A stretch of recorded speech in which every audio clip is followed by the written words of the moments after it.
ਵਾਹਿਗੁਰੂ ਜੀ ਕੀ ਫਤਿਹ। ਗੁਰੂ ਗ੍ਰੰਥ ਸਾਹਿਬ ਜੀ ਦੀ ਚੱਲ ਰਹੀ ਲੜੀਵਾਰ ਵਿਚਾਰਾਂ ਵਿੱਚ ਅੱਜ ਅੰਕ ਨੰਬਰ 1071 1071 ਨੰਬਰ ਅੰਕ ਤੋਂ ਅੱਗੇ ਪਾਠ ਕਰਨਾ ਹੈ।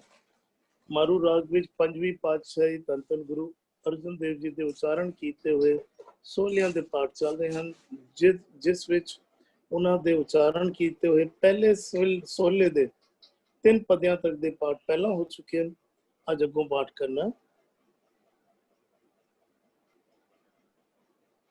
सुल्तान खान करे खिन कीरे, गरीब निवाज करे प्रभ मीरे, गर्भ निवारण सरब साधारण, किछ कीमत कही न जाइए। सुल्तान खान करे खिन कीरे, गरीब निवाज करे प्रभ मीरे, गर्भ निवारण सर्व साधारण, किछ कीमत कही न जाई है। सुल्तान खान करे खिन कीरे। सुल्तान वड्डे बादशाह कह लीए, खान उहदे ओहदेदार कह लीए। सुल्तान खान करे खिन कीरे, कहंदे खिन विच वड्डे ओहदेदार, वड्डे वड्डे ओहदियां ते बैठे हुए सुल्तान बादशाह बने हुए, खिन विच पलक झपकन दे समय विच करे खिन कीरे, कीरे वर्गे बिल्कुल उन्हां नूं धरती ते पहुंचा दिंदा। जेड़े कहंदे हन कि मेरे सामने कोई टिक नहीं सकदा, मैं सब तो अमीर हां, मैं बड़े वड्डा ओहदेदार हां। गुरु साहब कह रहे हैं खिन विच नदर पट्ठी जे करे सुल्ताना घा करायंदा, दर मंगण भिख ना पायंदा। जे नदर पट्ठी जे कर दवे, उदी मेहर दी नदर जे पट्ठी हो जाए, सुल्ताना घा करायंदा, सुल्ताना नू भी मानो बिल्कुल जमीन ते लियांदा है, नीचे लियांदा है। सुल्तान खान करे खिन कीरे, गरीब निवाज, गरीब ਬੱਬਾ ਮੁਕਤਾ ਬਹੁਵਚਨ ਰੂਪ ਵਿੱਚ ਆਇਆ। ਗਰੀਬਾਂ ਨੂੰ ਪਰਮਾਤਮਾ ਨਿਵਾਜ ਕੇ, ਨਿਵਾਜ ਦੇ ਜੱਜੇ ਨੂੰ ਸਿਆਰੀ ਹੈ। ਗਰੀਬਾਂ ਨੂੰ, ਗਰੀਬ ਅੱਖਰ ਜਿਹੜਾ ਹੈ ਬਹੁਵਚਨ ਰੂਪ ਵਿੱਚ ਆਇਆ। ਗਰੀਬਾਂ ਨੂੰ ਨਿਵਾਜ ਕੇ, ਜਿਨ੍ਹਾਂ ਤੇ ਮਿਹਰ ਦੀ ਨਜ਼ਰ ਕਰ ਦਵੇ। ਗਰੀਬ ਨਿਵਾਜ ਕਰੇ ਪ੍ਰਭ ਮੀਰੇ, ਉਹਨਾਂ ਨੂੰ ਅਮੀਰ ਕਰ ਦਿੰਦਾ, ਉਹਨਾਂ ਨੂੰ ਮਾਨੋ ਬਾਦਸ਼ਾਹੀ ਦੇ ਦਿੰਦਾ। गरीब निवाज करे प्रभ मीरे, गर्भ निवारण सरब साधारण।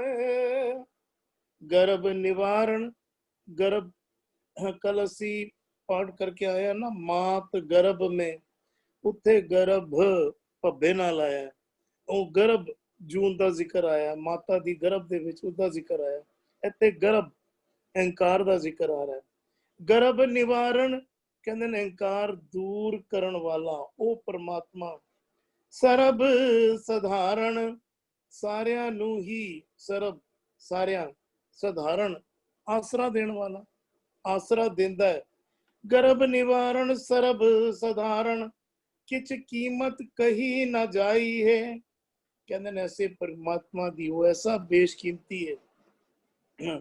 ਸੁਲਤਾਨ ਖਾਨ ਕਰੇ ਕਿਨ ਕੀਰੇ, ਉੱਪਰੋਂ नीचे ले आंदा है, नीचो ऊंच करे मेरा प्रीतम, मेरा प्यारा जो परमात्मा है, मैनू नीचों जड़ा है ऊंच कर दिंदा है। ऐसा परमात्मा ने ऐसी खेड़ बनाई है, ऐसी रचना बनाई है। गर्भ निवारण सर्व साधारण, किस कीमत कही ना जाइए।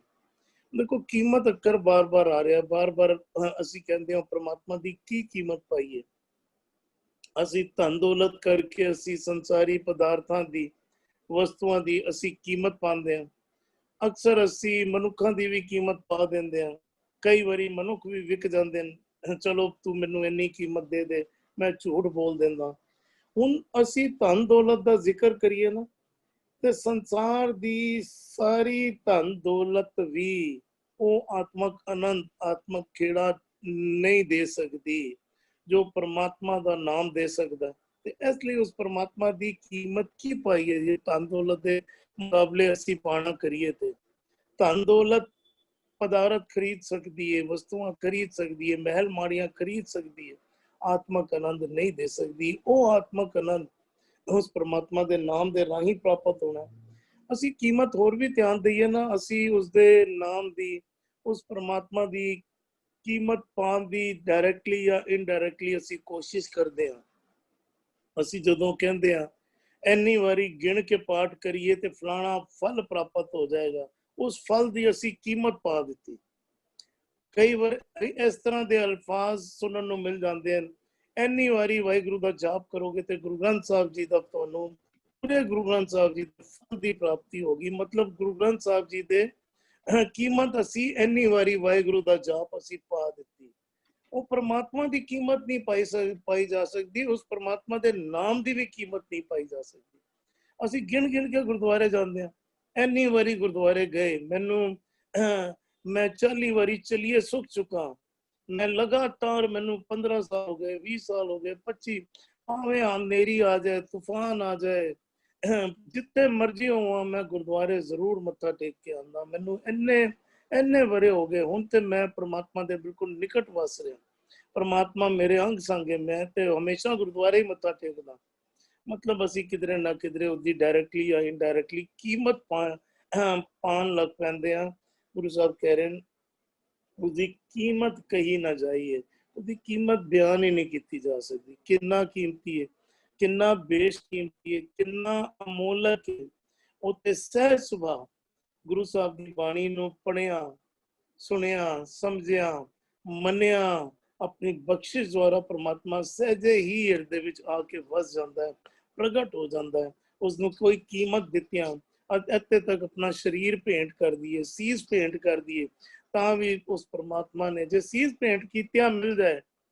ਅਸੀਂ ਕਈ ਥਾਵਾਂ ਤੇ ਜਿਸ ਤਰ੍ਹਾਂ ਬਲੀ ਦਾ ਜ਼ਿਕਰ ਆਉਂਦਾ ਹੈ, ਜੇ ਕੋਈ ਕਵੇ ਮੈਂ ਆਪਣਾ ਸ਼ੀਸ਼ ਹੀ ਕੱਟ ਦਿਆਂ ਤੇ ਅਰਪਣ ਕਰ ਦਿਆਂ ਤਾਂ ਪ੍ਰਮਾਤਮਾ ਨਾਲ ਮਿਲਾਪ ਹੋ ਜਾਏਗਾ। ਜਿਸ ਤਰ੍ਹਾਂ ਕਾਸ਼ੀ ਵਿੱਚ ਆਰਾ ਲਗਾ ਦਿੱਤਾ ਗਿਆ ਸੀਗਾ। ਤੇ ਗੁਰੂ ਦੀ ਮੱਤ ਜਿਹੜੀ ਹੈ ਨਾ, ਗੁਰਮਤ ਜਿਹਨੂੰ ਕਹਿੰਦੇ ਨੇ, ਗੁਰੂ ਦੀ ਮੱਤ, ਉਹ ਸਾਨੂੰ ਸਮਝਾਉਂਦੀ ਹੈ ਕਿ ਪ੍ਰਮਾਤਮਾ ਨਾਲ ਮਿਲਾਪ ਕਿਸ ਤਰ੍ਹਾਂ ਕੀਤਾ ਜਾ ਸਕਦਾ ਹੈ। ਬਾਰ-ਬਾਰ ਸਾਨੂੰ ਰੋਜ਼ਾਨਾ ਇਹੋ ਗੱਲ ਗੁਰੂ ਸਾਹਿਬ ਸਮਝਾ ਰਹੇ ਹਨ। ਸਾਨੂੰ ਇਹਨਾਂ ਕਰਮ ਕਾਂਡਾਂ ਤੋਂ ਜਿਹੜੇ ਅਸੀਂ ਜਾਣੇ ਅਣਜਾਣੇ ਅਪਣਾ ਲੈਂਦੇ ਹਾਂ, ਉਪਰਾਮ ਹੋ ਕੇ ਸੱਚ ਨਾਲ ਸਾਂਝ ਬਣਾਇਆ, ਸੱਚ ਦੇ ਸ਼ਬਦ ਨਾਲ ਸਾਂਝ ਬਣਾਇਆ, ਸੱਚ ਦੇ ਸ਼ਬਦ ਨੂੰ ਜੀਵਿਆਂ ਸਾਡਾ ਜੀਵਨ ਵੀ ਸੁਧਰਦਾ ਹੈ, ਸਾਨੂੰ ਆਤਮਕ ਆਨੰਦ ਦੀ ਵੀ ਪ੍ਰਾਪਤੀ ਹੁੰਦੀ ਹੈ। ਜੀ ਇਕਬਾਲ ਵੀਰ ਜੀ। ਹਾਂਜੀ, ਵਾਹਿਗੁਰੂ ਜੀ ਕਾ ਖਾਲਸਾ, ਵਾਹਿਗੁਰੂ ਜੀ ਕੀ ਫਤਿਹ ਜੀ। ਫਤਿਹ ਵੀਰ ਜੀ। ਆਵਾਜ਼ ਆ ਰਹੀ ਜੀ? ਬਿਲਕੁਲ ਬਿਲਕੁਲ ਆ ਰਹੀ। ਸੁਲਤਾਨ ਖਾਨ ਕਰੇ ਖਿਨ ਕੀਰੇ, ਗਰੀਬ ਨਵਾਜ਼ ਕਰੇ ਪ੍ਰਭ ਮੀਰੇ। ਹੁਣ ਅਸੀਂ ਉੱਪਰ ਕੱਲ ਪੜ੍ਹ ਕੇ ਆਏ ਸੀ, ਸਦਾ ਸਦੀਆ ਜਪੀਏ ਸੋ ਪ੍ਰੀਤਮ ਵੱਡੀ ਜਿਸ ਵਡਿਆਈ। ਹੁਣ ਵਡਿਆਈਆਂ ਵਾਲੇ ਪ੍ਰਮਾਤਮਾ ਦੀ ਆ ਵਡਿਆਈ ਸੁਲਤਾਨ ਖਾਨ ਕਰੇ ਖਿਨ ਕੀਰੇ, ਭਾਵ ਕਿ ਉਹ ਸੁਲਤਾਨ ਵੀ ਬਣਾ ਦਿੰਦਾ, ਖਾਨ ਵੀ ਬਣਾ ਦਿੰਦਾ ਹੈ, ਬਾਦਸ਼ਾਹ ਬਣਾ ਦਿੰਦਾ ਹੈ। ਕਰਦਾ ਵੀ ਕੀ ਹੈ? ਖਿਨ ਕੀਰੇ, ਖਿਨ ਪਲ ਦੇ ਵਿੱਚ ਹੀ ਆਪਣੀ ਮਿਹਰਾਮਤ ਦਾ ਪਾਤਰ ਬਣਾ ਕੇ ਉਹ ਬਾਦਸ਼ਾਹੀ ਗੁਣਾਂ ਦਾ ਮਾਲਕ ਬਣਾ ਦਿੰਦਾ ਹੈ। ਗਰੀਬ ਨਵਾਜ਼ ਕਰੇ ਪ੍ਰਭ ਮੀਰੇ, ਤੇ ਗਰੀਬਾਂ ਨੂੰ ਨਵਾਜ਼ ਕਰਕੇ ਮੀਰੇ ਅਮੀਰ ਬਣਾ ਦਿੰਦਾ ਹੈ। ਭਾਵ ਉਹਨਾਂ ਦੀ ਧਨਤਾ, ਉਹਨਾਂ ਦੀ ਗਰੀਬਾਂ ਦੀ ਸੋਭਾ ਵਡਿਆਈ ਸਾਰੇ ਸੰਸਾਰ ਦੇ ਵਿੱਚ ਪ੍ਰਚਲਿਤ ਹੋ ਜਾਂਦੀ ਹੈ, ਛਾ ਜਾਂਦੀ ਹੈ। ਸਭ ਧੰਨ ਧੰਨ ਕਰਦੇ ਹਨ ਉਹਨਾਂ ਗਰੀਬਾਂ ਨੂੰ, ਜਿਨ੍ਹਾਂ ਤੇ ਪ੍ਰਮਾਤਮਾ ਆਪ ਮਿਹਰ ਕਰਕੇ ਗੁਣਾਂ ਦਾ ਖਜ਼ਾਨਾ ਬਖਸ਼ ਕੇ ਵਡਿਆਈ ਧਨਤਾ ਦੇ ਬਖਸ਼ ਦਿੰਦਾ ਹੈ, ਦੇ ਦਿੰਦਾ ਹੈ। ਗਰਭ ਨਿਵਾਰਨ ਸਰਬ ਸਧਾਰਨ, ਗਰਭ ਨਿਵਾਰਨ ਹੰਕਾਰ ਦਾ ਨਿਵਾਰਨ ਕਰਦਾ, ਗੁਰੂ ਦੇ ਨਾਲ ਜੋੜ ਕੇ, ਗੁਰੂ ਸ਼ਬਦ ਦੀ ਸਿੱਖਿਆ ਦੇ ਕੇ ਜਿਹੜਾ ਗਰੀਬ ਨਵਾਜ਼ ਹੈ, ਕਿਉਂਕਿ ਗਰੀਬਾਂ ਨੂੰ ਨਵਾਜ਼ਦਾ ਤੇ ਗਰਭ ਨਿਵਾਰਨ ਹੰਕਾਰ ਵੀ ਦੂਰ ਕਰਦਾ। ਗੁਰੂ ਦੇ ਸ਼ਬਦ ਦੇ ਦੁਆਰਾ ਮਨ ਬਿਰਤੀ ਨੂੰ ਨਿਰਮਲ ਕਰਕੇ ਵਿੱਚੋਂ ਮੈਂ ਮੇਰੀ ਖਤਮ ਕਰ ਦਿੰਦਾ ਹੈ। ਗਰਭ ਨਿਵਾਰਨ ਸਰਬ ਸਧਾਰਨ ਤੇ ਸਾਰਿਆਂ ਦਾ ਆਸਰਾ ਪਰਨਾ ਬਣਦਾ ਹੈ। ਕਿਉਂਕਿ ਸਭ ਮੈਂ ਜੋਤ, ਜੋਤ ਹੈ ਸੋਏ। ਉਸ ਦੀ ਜਿਹੜੀ ਜੋਤ ਹੈ ਸਾਰੇ ਜੀਵਾਂ ਵਿੱਚ ਸਰਬ ਵਿਆਪਕ ਹੋਣ ਕਰਕੇ ਸਾਰਿਆਂ ਦਾ ਹੀ ਉਹ ਆਸਰਾ ਪਰਨਾ ਹੈ। ਕਿਛ ਕੀਮਤ ਕਹੀ ਨਾ ਜਾਈ ਇਹ, ਕਿਉਂਕਿ ਉਹ ਉਸਦੀ ਵਡਿਆਈ ਬਹੁਤ ਵੱਡੀ ਹੈ।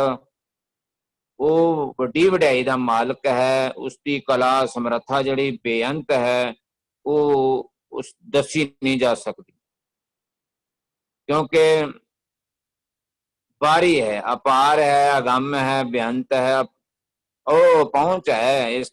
ਉਸ ਦੇ ਗੁਣਾਂ ਤੱਕ, ਸੰਪੂਰਨ ਗੁਣਾਂ ਤੱਕ ਪਹੁੰਚਿਆ ਨਹੀਂ ਜਾ ਸਕਦਾ।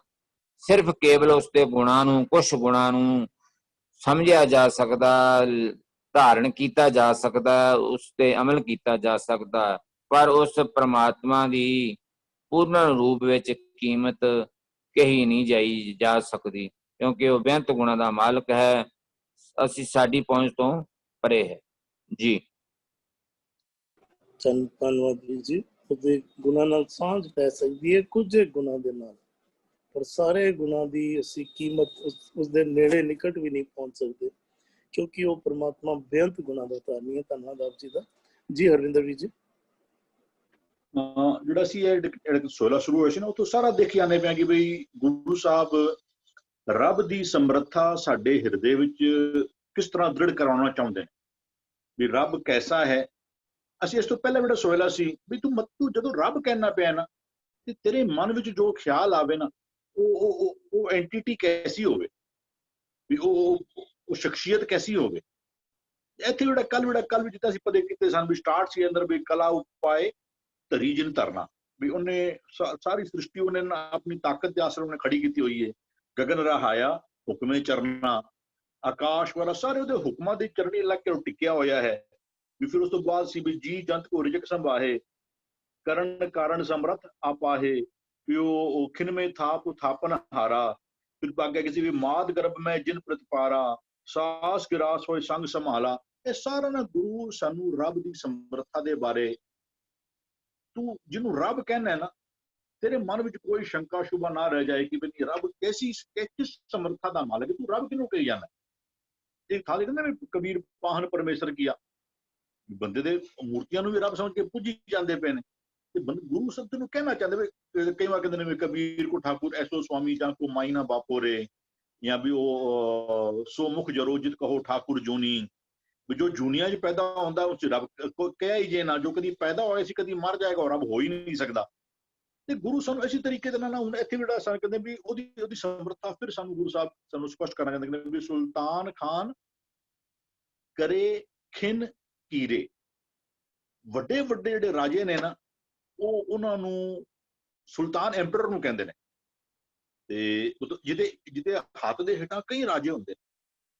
ਤੇ ਜਿਹੜੇ ਹਿਸਟਰੀ ਪੜ੍ਹਨੇ ਆ ਦਿੱਲੀ ਸਲਤਨੇਟ, ਉੱਥੇ ਜਿਹੜਾ ਉਹਦਾ ਸੁਲਤਾਨ ਹੁੰਦਾ ਸੀ ਨਾ, ਉਹਦੇ ਢੇਰ ਸਾਰੇ ਰਾਜੇ ਜਿਹੜੇ ਨੇ ਸਾਰੇ ਉਹਦੇ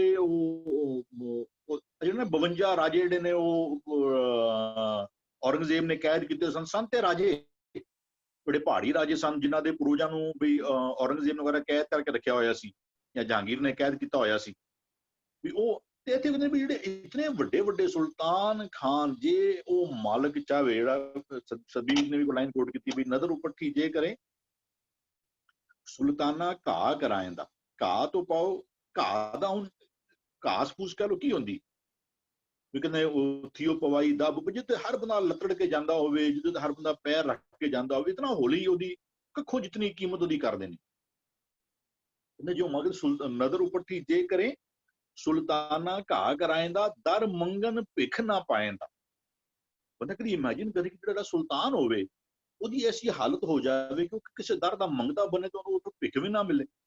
ਦਾਅਵੇਦਾਰ ਤੇ ਨਹੀਂ ਮਿਲਣਾ, ਉਹਨੂੰ ਭਿੱਖਿਆ ਵੀ ਉੱਥੋਂ ਨਾ ਮਿਲਦੀ ਹੋਵੇ।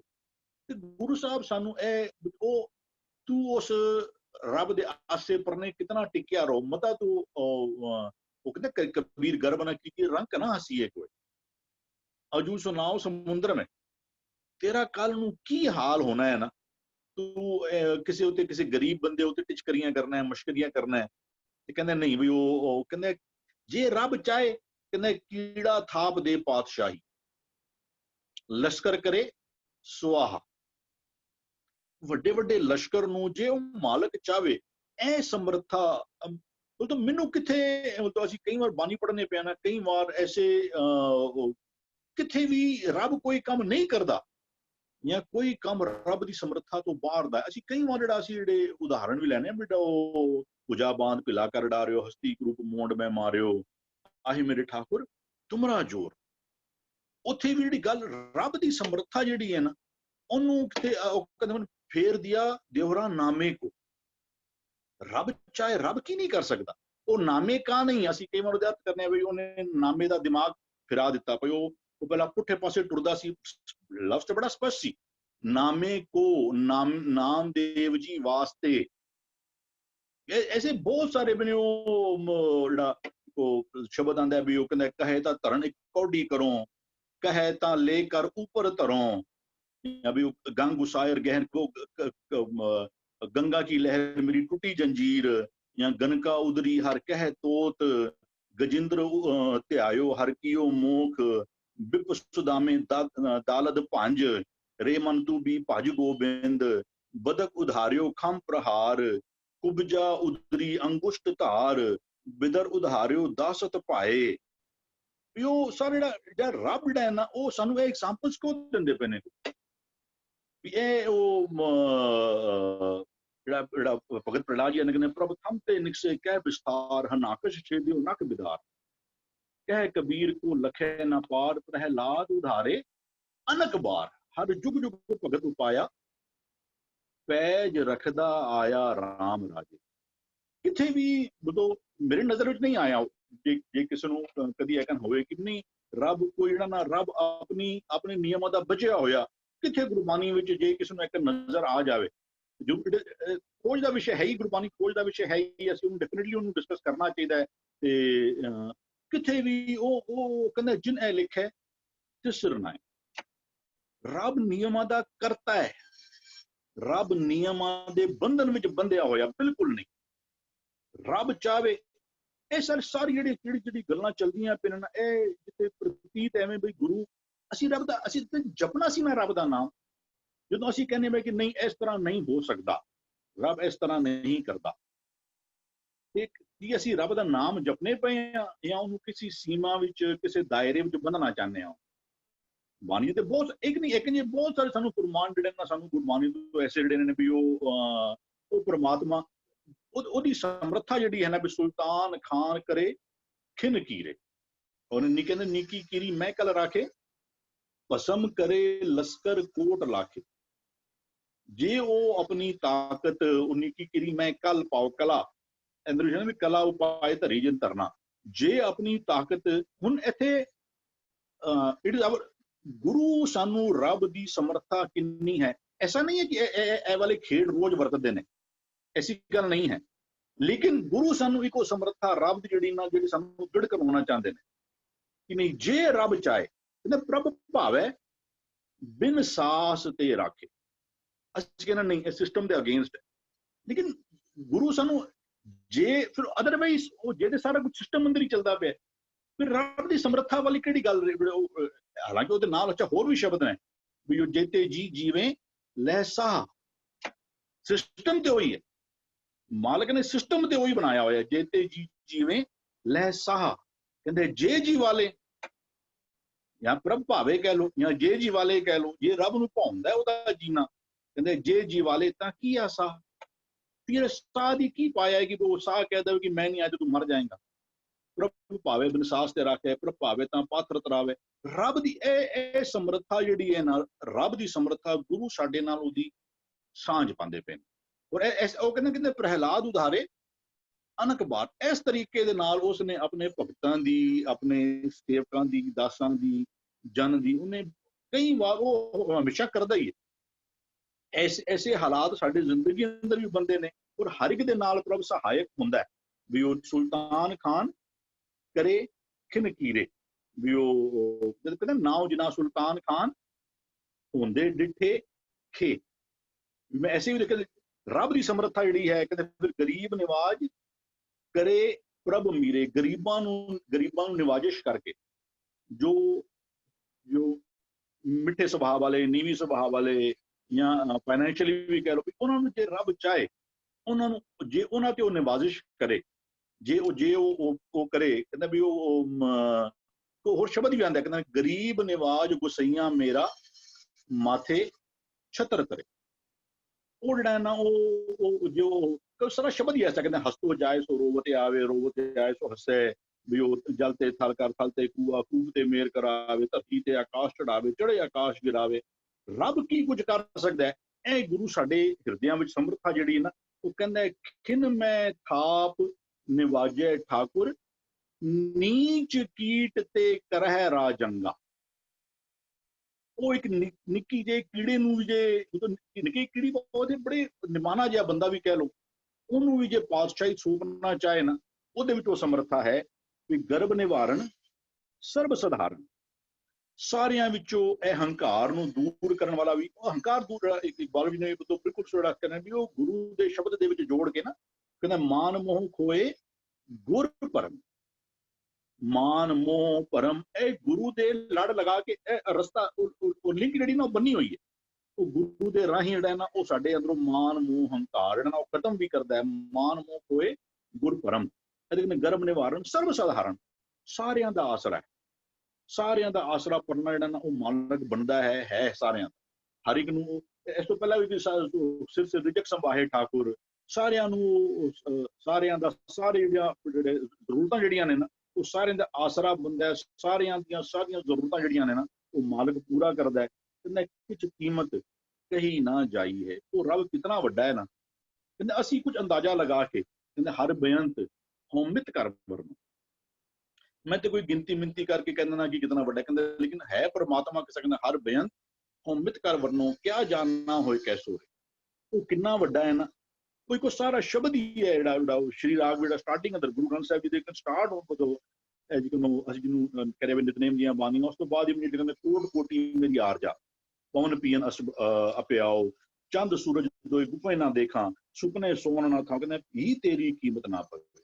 ਜੇ ਮੇਰੇ ਵਿੱਚ ਇਤਨੀਆਂ ਸਮਰੱਥਾਵਾਂ ਆ ਜਾਣ ਵੀ ਮੇਰੀ ਆਰਜਾ ਕਰੋੜਾਂ ਸਾਲਾਂ ਦੀ ਹੋ ਜਾਏ, ਕੋਟ ਕੋਟੀ ਮੇਰੀ ਆਰਜਾ, ਪਵਨ ਪੀਨ ਅਪਿਆਓ, ਮੈਂ ਮੇਰੀ ਖੁਰਾਕ ਕੀ ਹੋ ਜਾਵੇ, ਸਿਰਫ ਹਵਾ ਹੀ ਮੇਰੀ ਖੁਰਾਕ, ਚੰਦ ਸੂਰਜ ਦੋਏ ਗੁਫੇ ਨਾ ਦੇਖੋ, ਮੈਂ ਐਸੀਆਂ ਗੁਫਾਵਾਂ ਵਿੱਚ ਬਹਿ ਜਾਵਾਂ, ਨਾ ਕਦੀ ਮੈਂ ਸੂਰਜ ਚੜ੍ਹਦਾ ਦੇਖਿਆ, ਨਾ ਕਦੀ ਮੈਂ ਚੰਦ ਚੜ੍ਹਦਾ ਦੇਖਿਆ, ਮੈਂ ਸੁਪਨੇ ਵਿੱਚ ਵੀ ਸੋਵਾਂ ਨਾ, ਸੁਪਨੇ ਸੌ ਨਾ ਤਾਂ, ਕਹਿੰਦੇ ਵੀ ਤੇਰੀ ਕੀਮਤ ਨਾ ਪਵੇ ਮੇਰੀ। ਮੈਂ ਜੇ ਕਹਿ ਲਓ ਮੈਂ ਇਤਨੀਆਂ ਤਾਕਤਾਂ ਦਾ ਮਾਲਿਕ ਬਣ ਵੀ ਜਾਵਾਂ, ਤਾਂ ਕੋਈ ਸਾਰਾ ਸ਼ਬਦ ਹੈ ਨਾ, ਉਹ ਸਾਰਾ ਸ਼ਬਦ ਹੀ ਐਸਾ ਵੀ ਗੁੱਸਾ ਕਟੀਆਂ ਵਾਰ ਵਾਰ, ਪਿਸਣ ਪਿਸਾ ਪਾਉ, ਅੱਗੀ ਸੇਤੀ ਜਾਲੀਆਂ, ਭਸਮ ਸੇਤੀ ਰਲ, ਕਹਿੰਦੇ ਵੀ ਤੇਰੀ ਕੀਮਤ। ਰੱਬ ਕਿੰਨਾ ਵੱਡਾ ਹੈ, ਰੱਬ ਦੀ ਸਮਰੱਥਾ ਕੀ ਹੈ, ਇਸ ਨੂੰ ਬਿਆਨ ਨਹੀਂ ਕੀਤਾ ਜਾ ਸਕਦਾ।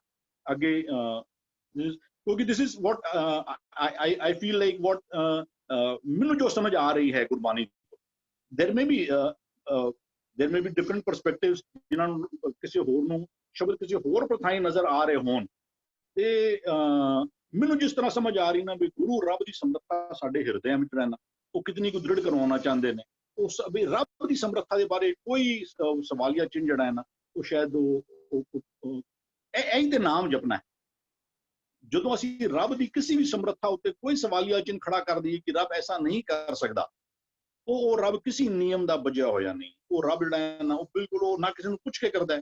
ਉਹ ਮਾਲਕ ਐਸਾ ਹੈ ਵੀ ਉਹ ਕੀਤਾ ਪਸਾਓ ਏਕੋ ਕਵਾਓ, ਜੋ ਇੱਕ ਹੁਕਮ ਦੇ ਨਾਲ ਸਾਰੀ ਦ੍ਰਿਸ਼ਟੀ ਪੈਦਾ ਕਰ ਸਕਦਾ ਹੈ। ਉਸ ਮਾਲਕ ਦੀ ਸਮਰੱਥਾ ਪ੍ਰਥਾਈ ਕੋਈ ਸ਼ੰਕਾ, ਕੋਈ ਦੁਬਿਧਾ ਨਹੀਂ। ਹਾਂਜੀ, ਧੰਨਵਾਦ ਵੀਰ ਜੀ। ਉਸ ਪਰਮਾਤਮਾ ਦੀ ਸਮਰੱਥਾ ਬਾਰੇ ਆਪ ਜੀ ਨੇ ਬੜੀ ਡਿਟੇਲ ਵਿੱਚ ਸਮਝਾਣਾ ਕੀਤਾ, ਧੰਨਵਾਦ ਆਪ ਜੀ ਦਾ। ਆਪਣਾ ਸੰਜੀਵ ਸਿੰਘ ਜੀ ਨੇ ਇੱਕ ਸਵਾਲ ਪਾਇਆ, ਜਿਹੜੇ ਅਰਥਕੁਏਕ ਆਉਂਦੇ ਨੇ ਜਾਂ ਫਲੱਡ ਆਉਂਦੇ ਨੇ, ਕੀ ਪਰਮਾਤਮਾ ਇਹ ਕਰਦਾ ਕਰਾਉਂਦਾ ਹੈ, ਤੇ ਪਰਮਾਤਮਾ ਦੀ ਇਹ ਜਿਹੜੀ ਜਿੰਨੇ ਵੀ ਤਕਲੀਫਾਂ ਆਉਂਦੀਆਂ ਕੀ ਪਰਮਾਤਮਾ ਇਹ ਕਰਦਾ ਹੈ, ਮਾਰਨ ਵਾਲਾ, ਉਹਨਾਂ ਦਾ ਸ਼ਾਇਦ ਜ਼ਿਕਰ ਉਸ ਪਾਸੇ ਹੈ। ਹਰਵਿੰਦਰ ਵੀਰ ਜੀ, ਇਸ ਬਾਬਤ ਆਪ ਜੀ ਵਿਚਾਰ ਰੱਖਣਾ ਚਾਹੋਗੇ? ਬਿਲਕੁਲ। ਦੇਖੋ ਨਾ, ਜਦੋਂ ਅਸੀਂ ਕਈ ਵਾਰ ਕਹਿੰਦੇ ਹਾਂ ਕਿ ਜਦੋਂ ਕਿਸੇ ਵੀ ਅਦਾਲਤ ਚੋਂ ਕਿਸੇ ਬੰਦੇ ਨੂੰ ਕੋਈ ਸਜ਼ਾ ਮਿਲਦੀ ਹੈ, ਉਹਨੇ ਪਰਸਪੈਕਟਿਵ ਇਹ ਦੇਖਣ ਦਾ, ਬੰਦਾ ਕਹੇ ਕਿ ਉਹਨੂੰ ਸਜ਼ਾ ਤੇ ਆਪਣੇ ਗੁਨਾਹਾਂ ਦੀ ਮਿਲੀ, ਲੇਕਿਨ ਦਿੱਤੀ ਤੇ ਅਦਾਲਤ ਨੇ। ਬੰਦਾ ਕਹੇ ਕਿ ਨਹੀਂ ਉਹ ਰੱਬ ਨਹੀਂ ਦਿੰਦਾ, ਉਹ ਅਦਾਲਤ ਸਜ਼ਾ ਤੇ ਅਦਾਲਤ ਹੀ ਦਿੰਦੀ ਪਈ ਹੈ। ਹਾਂ, ਮਿਲੀ ਉਹਦੇ ਗੁਨਾਹ ਦੇ ਕਾਰਨ। ਰੱਬ ਜਿਹੜਾ ਹੈ ਨਾ, ਉਹ ਫਾਈਲ ਸਾਡੇ ਕਰਮਾਂ ਦੀ ਵਾਚਦਾ ਹੈ। ਰੱਬ ਜਿਹੜਾ ਹੈ, ਅਸੀਂ ਜਿਹੜਾ ਕਹਿ ਰਹੇ ਹਾਂ ਵੀ ਰੱਬ ਦੇ ਮੂੰਹ ਸਿਧਾਂਤਾਂ ਵਿੱਚੋਂ ਕਿ ਰੱਬ ਜਿਹੜਾ ਨਾ ਉਹ ਨਿਰਵੈਰ ਹੈ, ਔਰ ਉਹ ਸਾਡੇ ਨਾਲ ਵੈਰ, ਸਾਡੀ ਔਕਾਤ ਹੀ ਕਿਤਨੀ ਹੈ, ਸਾਡੀ ਪਾਇਆ ਕਿਤਨੀ, ਸਾਡੀ ਉਹ ਕਹਿੰਦੇ 4 ਦਿਨਸ ਕੇ ਪਾਹੁਣੇ ਬੜ ਰੂੰਦੇ ਥਾਂ ਵੀ ਉਹ ਹਾੜ ਚ ਮਾਸ ਨਾੜੀ ਕੋ ਪਿੰਜਰ ਪੰਕੀ ਬਸੇ, ਸਾਡੀ ਔਕਾਤ ਕਿਤਨੀ ਹੈ। ਰੱਬ ਸਾਡੇ ਨਾਲ ਵੈਰ ਕਮਾ, ਹਾਂ ਸਾਡੀ ਫਾਈਲ ਉੱਥੇ ਜ਼ਰੂਰ ਚੱਲਦੀ ਪਈ ਹੈ। ਹੁਣ ਇਹਨੂੰ ਇੱਕ ਬੰਦਾ ਕਹੇਗਾ ਕਿ ਨਹੀਂ ਉਹ ਜਿਹੜਾ ਨਾ ਵੀ ਉਹ ਰੱਬ ਸਜ਼ਾ ਨਹੀਂ ਦਿੰਦਾ ਪਿਆ, ਉਹਨੂੰ ਆਪਣੇ ਕੋਈ ਸ਼ੰਕਾ ਹੀ ਨਹੀਂ ਇਹਦੇ ਅੰਦਰ। ਹੁਣ ਫਿਰ ਕੋਰਟ ਦੇ ਬਾਰੇ ਕੀ ਕਹੋਗੇ ਕਿ ਕੋਰਟ ਸਜ਼ਾ ਨਹੀਂ ਦਿੰਦਾ ਪਿਆ, ਔਰ ਇਸ ਅੰਦਰ ਕੋਈ ਸ਼ੱਕ ਨਹੀਂ ਹੈ। ਲੇਕਿਨ ਅਸੀਂ ਜਿਸ ਤਰ੍ਹਾਂ ਜਿਕਨ ਜੇ ਵਰਡ ਆਂਦੇ ਪਏ ਨੇ ਨਾ ਗੁਰੂ ਗ੍ਰੰਥ ਸਾਹਿਬ ਤੋਂ, ਜਿਸ ਪਰਸਪੈਕਟਿਵ ਤੋਂ ਗੁਰੂ ਗ੍ਰੰਥ ਸਾਹਿਬ ਜਿਸ ਸ਼ਬਦਾਵਲੀ ਨੂੰ ਯੂਜ਼ ਕਰਦੀ ਪਈ ਹੈ, ਜੋ ਯੂਜ਼ ਕਰਦੀ ਪਈ ਹੈ ਵੀ ਉਹ ਜਿਹੜਾ ਵੀ ਤੈਨੂੰ ਸਜ਼ਾ ਵਾਲੇ ਜਿਹੜੇ ਜੇ ਉਹ ਯੂਜ਼ ਕਰਦੀ ਪਈ ਵਰਡ, ਕਿ ਸਜ਼ਾ ਕੋਰਟ ਸੁਣਾਉਂਦਾ ਕੌਣ ਹੈ? ਸਜ਼ਾ ਜਿਹੜਾ ਫੈਸਲਾ ਜਿਹੜਾ ਹੈ ਉਹ ਸੁਣਾਈ ਤੇ ਕੋਰਟ ਹੀ ਸੁਣਾਉਂਦੀ ਹੈ ਨਾ। ਤੇ ਮਿਲ ਉਹ ਕਿਉਂਕਿ ਉਹ ਨਿਆਂ ਕਰਦਾ ਨਹੀਂ ਉਹ ਜਿਹੜਾ ਹੈ ਉਹ, ਲੇਕਿਨ ਫਿਰ ਵੀ ਸਾਨੂੰ ਸਜ਼ਾ ਜਿਹੜੀ ਸੁਣਾਈ ਜਾ ਰਹੀ ਹੈ ਨਾ, ਉਹ ਸੁਣਾਈ ਤੇ ਜਿਹੜੀ ਨਾ ਉਹ ਕੋਰਟ ਤੋਂ ਹੀ ਜਾ ਰਹੀ ਜਿਹੜੀ, ਹਾਂ ਮਿਲ ਰਹੀ ਸਾਨੂੰ ਸਾਡੇ ਆਪਣੇ ਜਿਹੜੇ ਕੀਤੇ ਹੋਏ ਨਾ ਵੀ ਉਹ ਕੋਣ ਐਸਾ ਸ਼ਬਦ ਆਂਦਾ ਹੈ, ਕਹਿੰਦਾ ਵੀ ਨੇਫਲ ਤਿਨਕਾ ਜੀਵਿਆ ਜੇ ਖਸਮ ਨਾ ਜਾਣੇ ਆਪਣਾ, ਅਵਰੀ ਕੋ ਚਿਤਲਾਏ ਨਾਨਕ ਏਵ ਨਾ ਜਾਪਈ ਕਰਤਾ ਕੀਤੀ ਦੇ ਸਜਾਏ। ਹੁਣ ਲਫ਼ਜ਼ ਕਿਤਨੇ ਸਪਸ਼ਟ ਨੇ, ਕਰਤਾ ਕੀਤੀ ਦੇ ਸਜਾਏ। ਹਾਂ ਉਹਦੇ ਪਿੱਛੇ ਕਾਰਨ ਕੀ ਬਣਿਆ ਸੀ ਵੀ ਨੇਫਲ ਤਿਨਕਾ ਜੀਵਿਆ ਜੇ ਖਸਮ ਨਾ ਜਾਣੇ ਆਪਣਾ, ਅਵਰੀ ਕੋ ਚਿਤਲਾਏ। ਤੂੰ ਅਵਰੀ ਕੋ ਚਿਤਲਾਇਆ, ਇਹ ਤੇਰਾ ਗੁਨਾਹ ਸੀ। ਲੇਕਿਨ ਅੱਗੇ ਜਿਹੜੀ ਲਾਈਨ ਕਿਤਨੀ ਸਪਸ਼ਟ ਹੈ, ਕਹ ਲੋ ਜਿਸ ਪ੍ਰਮਾਈਸ ਵਿੱਚ ਸ਼ਬਦ ਲਿਖਿਆ ਗਿਆ ਹੈ ਉਧਰ ਲਾਈਨਾਂ ਕੈਸੀਆਂ ਆ ਰਹੀਆਂ ਨੇ, ਨਾਨਕ ਏਵ ਨਾ ਜਾਪਈ ਕਰਤਾ ਕੀਤੀ ਦੇ ਸਜਾਏ। ਹੁਣ ਇਹ ਹੈ ਤਾਂ ਗੱਲ ਇੱਕੋ ਹੀ ਹੈ ਨਾ, ਕਿਸੇ ਵੀ ਕੈਦੀ ਨੂੰ, ਕਿਸੇ ਵੀ ਜਿਸਨੇ ਵੀ ਜੋ ਵੀ ਜੁਰਮ ਕੀਤਾ ਹੈ, ਉਹਨੂੰ ਸਜ਼ਾ ਉਹਦੇ ਕੀਤੇ ਜੁਰਮ ਵਾਸਤੇ ਹੀ ਮਿਲੀ ਹੈ। ਲੇਕਿਨ ਉਹ ਸੁਣਾਈ ਕਿਨੇ? ਉਹ ਜਿਸਨੇ ਅਦਾਲਤ ਨੇ ਸੁਣਾਈ ਹੈ ਨਾ ਉਹਨੂੰ। ਤੇ ਜਿਸ ਪਰਸਪੈਕਟਿਵ ਵਿੱਚ ਸ਼ਬਦ ਲਿਖਿਆ ਗਿਆ ਨਾ, ਆਈ ਥਿੰਕ ਗੁਰੂ ਉਹਨਾਂ ਸ਼ਬਦਾਂ ਦੇ ਰਾਹੀਂ ਵੀ ਗੁਰੂ ਸਾਨੂੰ ਕੋਈ ਮੈਸੇਜ ਦੇਣਾ ਚਾਹੁੰਦੇ ਨੇ। ਅਸੀਂ ਉਹਨੂੰ ਪਲਟ ਦਿੰਦੇ ਆ ਨਾ, ਅਸੀਂ ਉਹਨੂੰ ਕਹਿੰਦੇ ਨਹੀਂ ਐਕਨ ਨਹੀਂ ਹੁੰਦਾ। ਇਹ ਸਾਡੇ ਵਿੱਚ ਕਈ ਵਾਰ difference of opinion about even ਡਰ ਦੇ ਬਾਰੇ ਆਂਦਾ ਪਿਆ।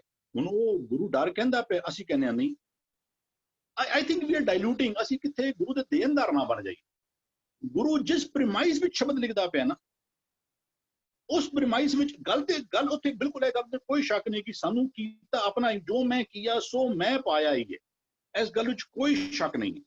ਲੇਕਿਨ ਜਿਸ ਪ੍ਰੀਮਾਈਸ ਵਿੱਚ ਸ਼ਬਦ ਲਿਖਿਆ ਗਿਆ, ਜਦੋਂ ਅਸੀਂ ਉਸ ਸ਼ਬਦ ਦੇ ਕੋਈ ਹੋਰ ਜਦੋਂ ਇਹ ਕਿਤੇ ਸਤਿਗੁਰ ਸੇਤੀ ਗਣਤ ਜੇ ਰੱਖੇ ਨਹੀਂ, ਉਹ ਐਕਨ ਨਹੀਂ, ਇਹਦਾ ਮਤਲਬ ਐਕਨ ਹੈ।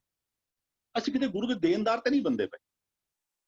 ਇਟ ਇਜ਼ ਅਗੇਨ ਚੋਇਸ ਬਈ ਆਈ ਐਮ ਨਾਟ, ਮੈਨੂੰ ਸ਼ਬਦ ਇਸ ਤਰ੍ਹਾਂ ਸਮਝ ਆ ਰਿਹਾ, ਮੈਂ ਉਹਨੂੰ ਇਸ ਤਰ੍ਹਾਂ ਸ਼ੇਅਰ ਕਰ ਰਿਹਾ whatever ਕਹਿ ਲਓ ਸੀ opportunity ਦਿੱਤੀ ਹੈ ਗੱਲ ਕਰਨ ਦੀ। I feel I should be perspective ਜੀ ਵੀਰ ਜੀ, ਇੱਕ perspective ਹੋਰ ਵੀ ਹੈ ਜਿਹੜਾ ਆਪ ਜੀ ਨਾਲ ਉਸ ਦੇ ਉੱਤੇ ਵੀ ਆਪ ਜੀ ਜ਼ਰੂਰ ਵਿਚਾਰ ਰੱਖਿਆ। ਤੇ ਦਰਅਸਲ ਸਾਨੂੰ ਸੁੱਖ ਕਬੂਲ ਹਨ, ਦੁੱਖ ਕਬੂਲ ਨਹੀਂ ਹਨ। ਸਾਨੂੰ ਜਨਮ ਕਬੂਲ ਹੈ, ਮੌਤ ਕਬੂਲ ਨਹੀਂ ਹੈ। ਪਰ ਅਸੀਂ ਇਹਨੂੰ ਐਂ ਸਮਝੀਏ ਨਾ, ਮੌਤ ਵੀ ਪਰਮਾਤਮਾ ਦੀ ਦਿੱਤੀ ਹੋਈ ਦਾਤ ਹੀ ਹੈ। ਜਦੋਂ ਤੱਕ ਅਸੀਂ ਉਸ ਚੀਜ਼ ਨੂੰ ਨਹੀਂ ਸਮਝਾਂਗੇ, ਅਸੀਂ ਫਿਰ ਦੁੱਖਾਂ ਨੂੰ ਵੀ ਅਸੀਂ ਇੰਝ ਸਮਝਾਂਗੇ, ਰੋਗਾਂ ਨੂੰ ਵੀ ਅਸੀਂ ਇੰਝ ਸਮਝਾਂਗੇ ਕਿ ਉਹ ਕਿਉਂਕਿ ਸਾਨੂੰ ਕਬੂਲ ਨਹੀਂ ਹਨ, ਸਾਨੂੰ ਨਹੀਂ ਚਾਹੀਦੇ। ਜਦੋਂ ਤੱਕ ਉਹਨੂੰ ਵੀ ਹੈ ਵੀ ਦਾਤ ਤੇਰੀ ਦਾਤਾਰ, ਜਦ ਤੱਕ ਇਹ ਨਹੀਂ ਸਮਝਾਂਗੇ। ਇਸ ਬਾਬਤ ਵੀ ਵੀਰ ਜੀ ਵਿਚਾਰ ਰੱਖਿਆ ਜੀ। ਬੜੇ ਸਪਸ਼ਟ ਨਾ ਕਹਿੰਦੇ ਦੁੱਖ ਕੀਆਂ ਅੱਗੀ ਜਾਲੀਏ, ਕਹਿੰਦੇ ਵੀ ਦੁੱਖ ਦਾਰੂ ਹੋਏ। ਅਸੀਂ ਉਹ ਦੁੱਖ ਵਿੱਚ ਬੜਾ ਸੜਨੇ ਆ, ਕਹਿੰਦੇ ਲੇਕਿਨ ਇਹ ਦੁੱਖ ਫਿਰ ਜਿਹੜਾ ਹੈ ਨਾ, ਹੁਣ ਅਸੀਂ ਸਮਝ, ਅਸੀਂ ਤਾਂ ਕਹਿ ਰਹੇ ਹਾਂ ਵੀ ਟੀਚਰ ਜਿਹੜੀ ਹੈ ਉਹ ਬੱਚੇ ਨੂੰ ਸਜ਼ਾ ਦਿੰਦੀ ਹੈ, ਉਹਦਾ ਮੋਟਿਵ ਸਜ਼ਾ ਦੇਣਾ ਨਹੀਂ ਹੈ। ਜਦੋਂ ਅਸੀਂ ਕਹਿੰਦੇ ਮੈਂ ਨਾ, ਜਦੋਂ ਅਸੀਂ ਕੀ ਸਾਡੇ ਵਿੱਚ ਅਗੇਨ ਇੱਕ ਡਿਫਰੈਂਸ ਆਫ ਓਪੀਨੀਅਨ ਹੈ ਕਿ ਬੱਚਿਆਂ ਨੂੰ ਜਿਹੜਾ ਨਾ ਉਹ ਡਿਸਪਲਿਨ ਵਿੱਚ ਰੱਖਣਾ ਚਾਹੀਦਾ, ਨਹੀਂ ਰੱਖਣਾ ਚਾਹੀਦਾ। I am thankful to my father ਵੀ ਉਹਨਾਂ ਨੇ ਜੋ ਜਿਸ ਡਿਸਪਲਿਨ ਵਿੱਚ ਸਾਨੂੰ ਜੀਵਨ ਜਿਉਣ ਨੂੰ ਕਿਹਾ, ਤੋ I am very thankful to. ਕਈ ਬੱਚੇ ਜਿਹੜੇ ਨੇ ਉਹ ਬੱਚੇ ਤੇ ਨਾ ਸਮਝ ਹੈ, ਬੱਚਾ ਕਹਿੰਦਾ ਮੈਂ ਸਕੂਲ ਨਹੀਂ ਜਾਣਾ। ਹੁਣ ਥੋੜਾ ਪੁੱਜੇ ਮਾਂ ਪਿਓ ਕੇ ਅੱਛਾ ਕੋਈ ਗੱਲ ਨਹੀਂ, ਬੱਚਾ ਉਹ ਗੁਰਬਾਣੀ ਦਾ ਸ਼ਬਦ ਆਂਦਾ ਹੈ, ਕਹਿੰਦਾ ਵੀ ਚੰਚਲ ਮਤ ਬਾਰਕ ਬਪਰੇ ਕੀ ਸਰਪ ਅਗਨ ਕਰ ਮੇਰੇ। ਹੁਣ ਬੜਾ ਚੰਚਲ ਮਤ ਬਾਰਕ ਬਪਰੇ ਕੀ, ਉਹਦੇ ਕੋਈ ਹੈ ਹੀ ਬਾਲਕ, ਉਹ ਹੈ ਹੀ ਹੈ ਨਾ। ਹੁਣ ਮਾਂ ਪਿਓ ਕਹਿੰਦੇ ਅੱਗ ਵਿੱਚ ਹੱਥ ਪਾ ਲੈ, ਉਹ ਸੱਪ ਨੂੰ ਹੱਥ ਪਾ ਲੈ, ਨਹੀਂ, ਉਹਦੀ ਡਿਊਟੀ ਹੈ। ਹੋਰ ਇਹ ਜਿਹੜੇ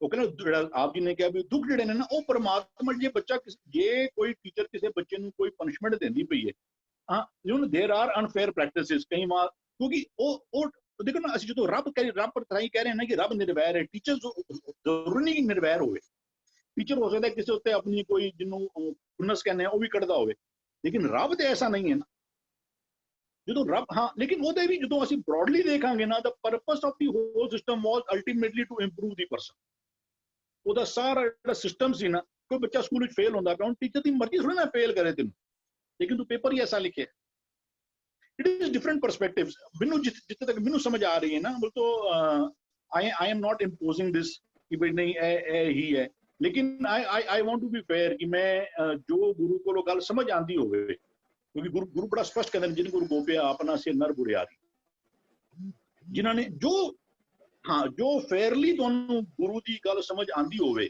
ਉਸ ਨੂੰ ਇਮਾਨਦਾਰੀ ਦੇ ਨਾਲ ਉਹਨੂੰ ਪੁੱਟ ਅਪ ਕਰਨਾ ਅਦਰਵਾਈਜ਼ ਗੁਰੂ ਕਹਿੰਦੇ ਵੀ ਜਿਨ ਗੁਰੂ ਗੋਪਿਆ ਆਪਣਾ ਸੇ ਲੈਂਦੇ ਧਾ ਫਿਰਾਈ ਤੂੰ ਕਿਸੇ ਪ੍ਰੈਸ਼ਰ ਦੇ ਹੇਠਾਂ ਤੂੰ ਕਿਸੇ ਜੇ ਜੋ ਗੁਰੂ ਦੀ ਗੱਲ ਤੈਨੂੰ ਨਜ਼ਰ ਆ ਰਹੀ ਹੈ ਜੇ ਤੂੰ ਉਹਨੂੰ ਸ਼ੇਅਰ ਨਹੀਂ ਕਰਦਾ ਨਾ ਫਿਰ ਤੂੰ ਗੁਰੂ ਦਾ ਦੇਣਦਾਰ ਬਣਨਾ ਹੈ ਜਿਨ ਗੁਰੂ ਗੋਪਿਆ ਆਪਣਾ ਸੇ ਨਰ ਬੁਰਿਆਰੀ ਹਰ ਜੀਓ ਤਿਨਕਾ ਦਰਸ਼ਨ ਨਾ ਕਰੇ ਹੋ ਪਾਪਿਸ਼ਟ ਹਤਿਆਰੀ ਐਵਰੀਬਾਡੀ ਇਜ਼ ਫ੍ਰੀ ਗੁਰਬਾਣੀ ਦੀ ਕਸਵੱਟੀ ਸਾਡੇ ਕੋਲ ਸਾਰਿਆਂ ਕੋਲ ਹੈ we can all ਲੈਣਾ ਅਸੀਂ ਵਕ and it should be an ongoing process ਕੋਈ ਐਸੀ ਗੱਲ ਨਹੀਂ ਹੈ ਕਿ ਅੱਜ ਦੇ ਅੱਜ ਕੋਈ ਬੰਦਾ ਤੋਂ ਨਾ ਮੇਰੇ ਤੇ ਇੰਪੋਜ਼ਿੰਗ ਹੈ ਤੇ ਨਾ ਕਿਸੇ ਤੇ ਇੰਪੋਜ਼ਿੰਗ ਹੈ ਕਿ ਅੱਜ ਦੇ ਅੱਜ ਆਪਣੀ ਥਾਟ ਪ੍ਰੋਸੈਸ ਚੇਂਜ ਕਰੋ ਨਹੀਂ ਚੇਂਜ ਕਰੋਗੇ ਤੇ ਸਾਡਾ ਕੋਈ ਵਾਹ ਹੀ ਨਹੀਂ ਐਸੀ ਕੋਈ ਗੱਲ ਨਹੀਂ ਜਨਾਨੀ ਵਿੱਚ ਕਿਸੇ ਗੱਲਾਂ ਦੀਆਂ ਜ਼ਿੰਦਗੀ ਭਰ ਸਹਿਮਤੀਆਂ ਨਹੀਂ ਹੁੰਦੀਆਂ ਜਨਾਨੀ ਕਹਿੰਦੇ ਨਹੀਂ ਕੋਈ ਕਹਿੰਦਾ ਕੋਈ ਦਿਖਾਵਾ ਕਰਨਾ ਹੈ ਕੋਈ ਜਨਾ ਕਹਿੰਦਾ ਨਹੀਂ ਕਰਨਾ ਜਾਂ ਪੁੱਠਾ ਵੀ ਹੋ ਸਕਦਾ ਵਾਟਐਵਰ ਵੇ ਨਾਲ ਲੇਕਿਨ ਫਿਰ ਵੀ ਜ਼ਿੰਦਗੀ ਗੁਜ਼ਾਰਦੇ ਨੇ ਇਕੱਠੇ ਸਮਾਜ ਵਿੱਚ ਵੀ ਰਹਿੰਦੇ ਨੇ ਬੱਚੇ ਵੀ ਹੁੰਦੇ ਨੇ ਬੱਚਿਆਂ ਦੀ ਪਰਵਰਿਸ਼ ਵੀ ਹੁੰਦੀ ਹੈ ਸਮਾਲ ਡਿਫਰੈਂਸ ਆਫ ਓਪੀਨੀਅਨ ਕੋਈ ਮਾੜੀ ਗੱਲ ਨਹੀਂ ਹੈ and it may tomorrow I may change ਮੈਂ ਹੋ ਸਕਦਾ ਕਿਸੇ ਨਾਲ ਗੱਲ ਹੋਵੇ ਆਈ ਮੇ ਚੇਂਜ ਲੇਕਿਨ ਉਹਦੇ ਪਿੱਛੇ ਸੋਰਸ ਗੁਰੂ ਗ੍ਰੰਥ ਸਾਹਿਬ ਹੋਣਾ ਚਾਹੀਦਾ ਦੈਟ ਇਜ਼ ਓਨਲੀ ਜਦੋਂ ਵੀ ਮੈਂ ਪਲਟੀ ਖਾਵਾਂ ਜਦੋਂ ਮੇਰੀ ਕਿਉਂਕਿ ਮੈਂ ਤੇ ਕਹਿੰਦਾ ਆਈ ਵੈਰੀ ਓਪਨਲੀ ਐਡਮਿਟ ਕਰ ਮੈਂ ਤੇ ਸ਼ਾਇਦ 8-10 ਸਾਲ ਅਸੀਂ ਵਾਹਿਗੁਰੂ ਸਿਮਰਨ ਕਰਦੇ ਰਹੇ ਜਦੋਂ ਗੁਰਬਾਣੀ ਤੋਂ ਪਰਸਪੈਕਟਿਵ ਸਮਝ ਆ ਜਾਵੇ ਤੇ ਉਹਨੂੰ ਚੇਂਜ ਕਰਨਾ ਹੀ ਚਾਹੀਦਾ ਚੇਂਜ ਕਰਨਾ ਚਾਹੀਦਾ ਭਾਈ ਸਰਬੀਰ ਨੇ ਇਹ ਕਿਹਾ ਕਿ ਵੀ ਹਾਂ ਅਸੀਂ ਲੈਣੇ ਵੀ ਉਹ ਕਹਿੰਦੇ ਦੁੱਖ ਸੁੱਖ ਦੋਏ ਦਰ ਕੱਪੜੇ ਨਾਨਕ ਇਹ ਆ ਚੱਖ ਅਤੇ ਚੱਖ ਮਾਰਨਾ ਹੈ ਦੁੱਖ ਛੱਡ ਮੰਗੀਏ ਸੁੱਖ ਦੁੱਖ ਸੁੱਖ ਦੋਏ ਦਰ ਕੱਪੜੇ ਪਹਿਰੇ ਜਾਏ ਮਨੁੱਖ ਇਹਦੇ ਦੁੱਖ ਸੁੱਖ ਤੇਰੇ ਜੀਵਨ ਵਿੱਚ ਆਣੇ ਹੀ ਆਣੇ ਨੇ ਉਹ ਇਹ ਦੁੱਖ ਤੇਰੇ ਵਾਸਤੇ ਨਾ ਵੀ ਇੱਕ ਕਹਿ ਲਓ ਇੱਕ ਮੋਟੀਵੇਸ਼ਨ ਵੀ ਕਹਿ ਲਓ ਜਾਂ ਇੱਕ ਆਈ ਥਿੰਕ ਗੁਰੂ ਗ੍ਰੰਥ ਸਾਹਿਬ ਜੀ ਦਾ ਨਹੀਂ ਹੈ ਮੇਰੇ ਖਿਆਲ ਨਾਲ ਵੀ ਉਹ शायद कबीर जी ना एसोसिएट होता है दुख में सिमरन सब करें it is not from Guru Granth Sahib ji so far as I remember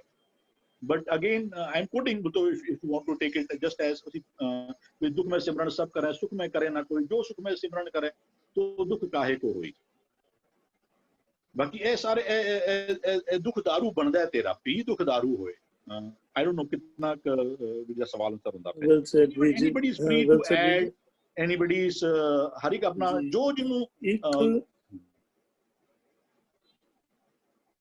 ਇੱਕ ਚੀਜ਼ ਹੋਰ ਹੈ ਜੀ ਅਸੀਂ ਦੇਖੀਏ ਪਰਮਾਤਮਾ ਦਾ ਰੈਨੋਵੇਸ਼ਨ ਸਿਸਟਮ ਹਰ ਵਕਤ ਚੱਲਦਾ ਰਹਿੰਦਾ ਅਸੀਂ ਕੋਈ ਆਪਣੇ ਕਿਸੇ ਘਰ ਵਿੱਚ ਰਹਿੰਦੇ ਆ ਮਕਾਨ ਵਿੱਚ ਰਹਿੰਦੇ ਆ ਕੋਈ ਚੀਜ਼ ਉਸਦੀ ਟੁੱਟ ਜਾਏ ਅਸੀਂ ਕਹਿੰਦੇ ਆ ਚਲੋ ਇੱਕੋ ਵਾਰੀ ਮਿਸਤਰੀ ਬੁਲਾਵਾਂਗੇ ਅਜੇ ਨਹੀਂ ਕਰਨਾ ਛੋਟਾ ਕੰਮ ਹੈ ਬਾਅਦ ਵਿੱਚ ਕਰ ਲਾਂਗੇ 6 ਮਹੀਨੇ ਸਾਲ 2 ਸਾਲ ਬਾਅਦ ਚਲੋ ਵੱਡਾ ਹੋ ਜਾਏਗਾ ਤਾਂ ਰੈਨੋਵੇਸ਼ਨ ਕਰਾਵਾਂਗੇ ਘਰ ਦੀ ਅਜੇ ਚੱਲਣ ਦਿਓ ਅਕਸਰ ਇੰਝ ਹੀ ਹੁੰਦਾ ਲੇਕਿਨ ਪਰਮਾਤਮਾ ਦਾ ਰੈਨੋਵੇਸ਼ਨ ਸਿਸਟਮ 24 ਘੰਟੇ ਚੱਲਦਾ ਰਹਿੰਦਾ ਅਸੀਂ ਆਕਸੀਜਨ ਇਨਹੇਲ ਕਰਦੇ ਹਾਂ ਛੱਡਦੇ ਕੀ ਆ ਕਾਰਬਨ ਡਾਈਆਕਸਾਈਡ ਉਸੇ ਟਾਈਮ ਪਰਮਾਤਮਾ ਦਾ automatic system plants carbon dioxide ਲੈਂਦੇ ਹਨ ਆਕਸੀਜਨ ਬਣਾ ਕੇ ਫਿਰ ਦੇਈ ਜਾਂਦੇ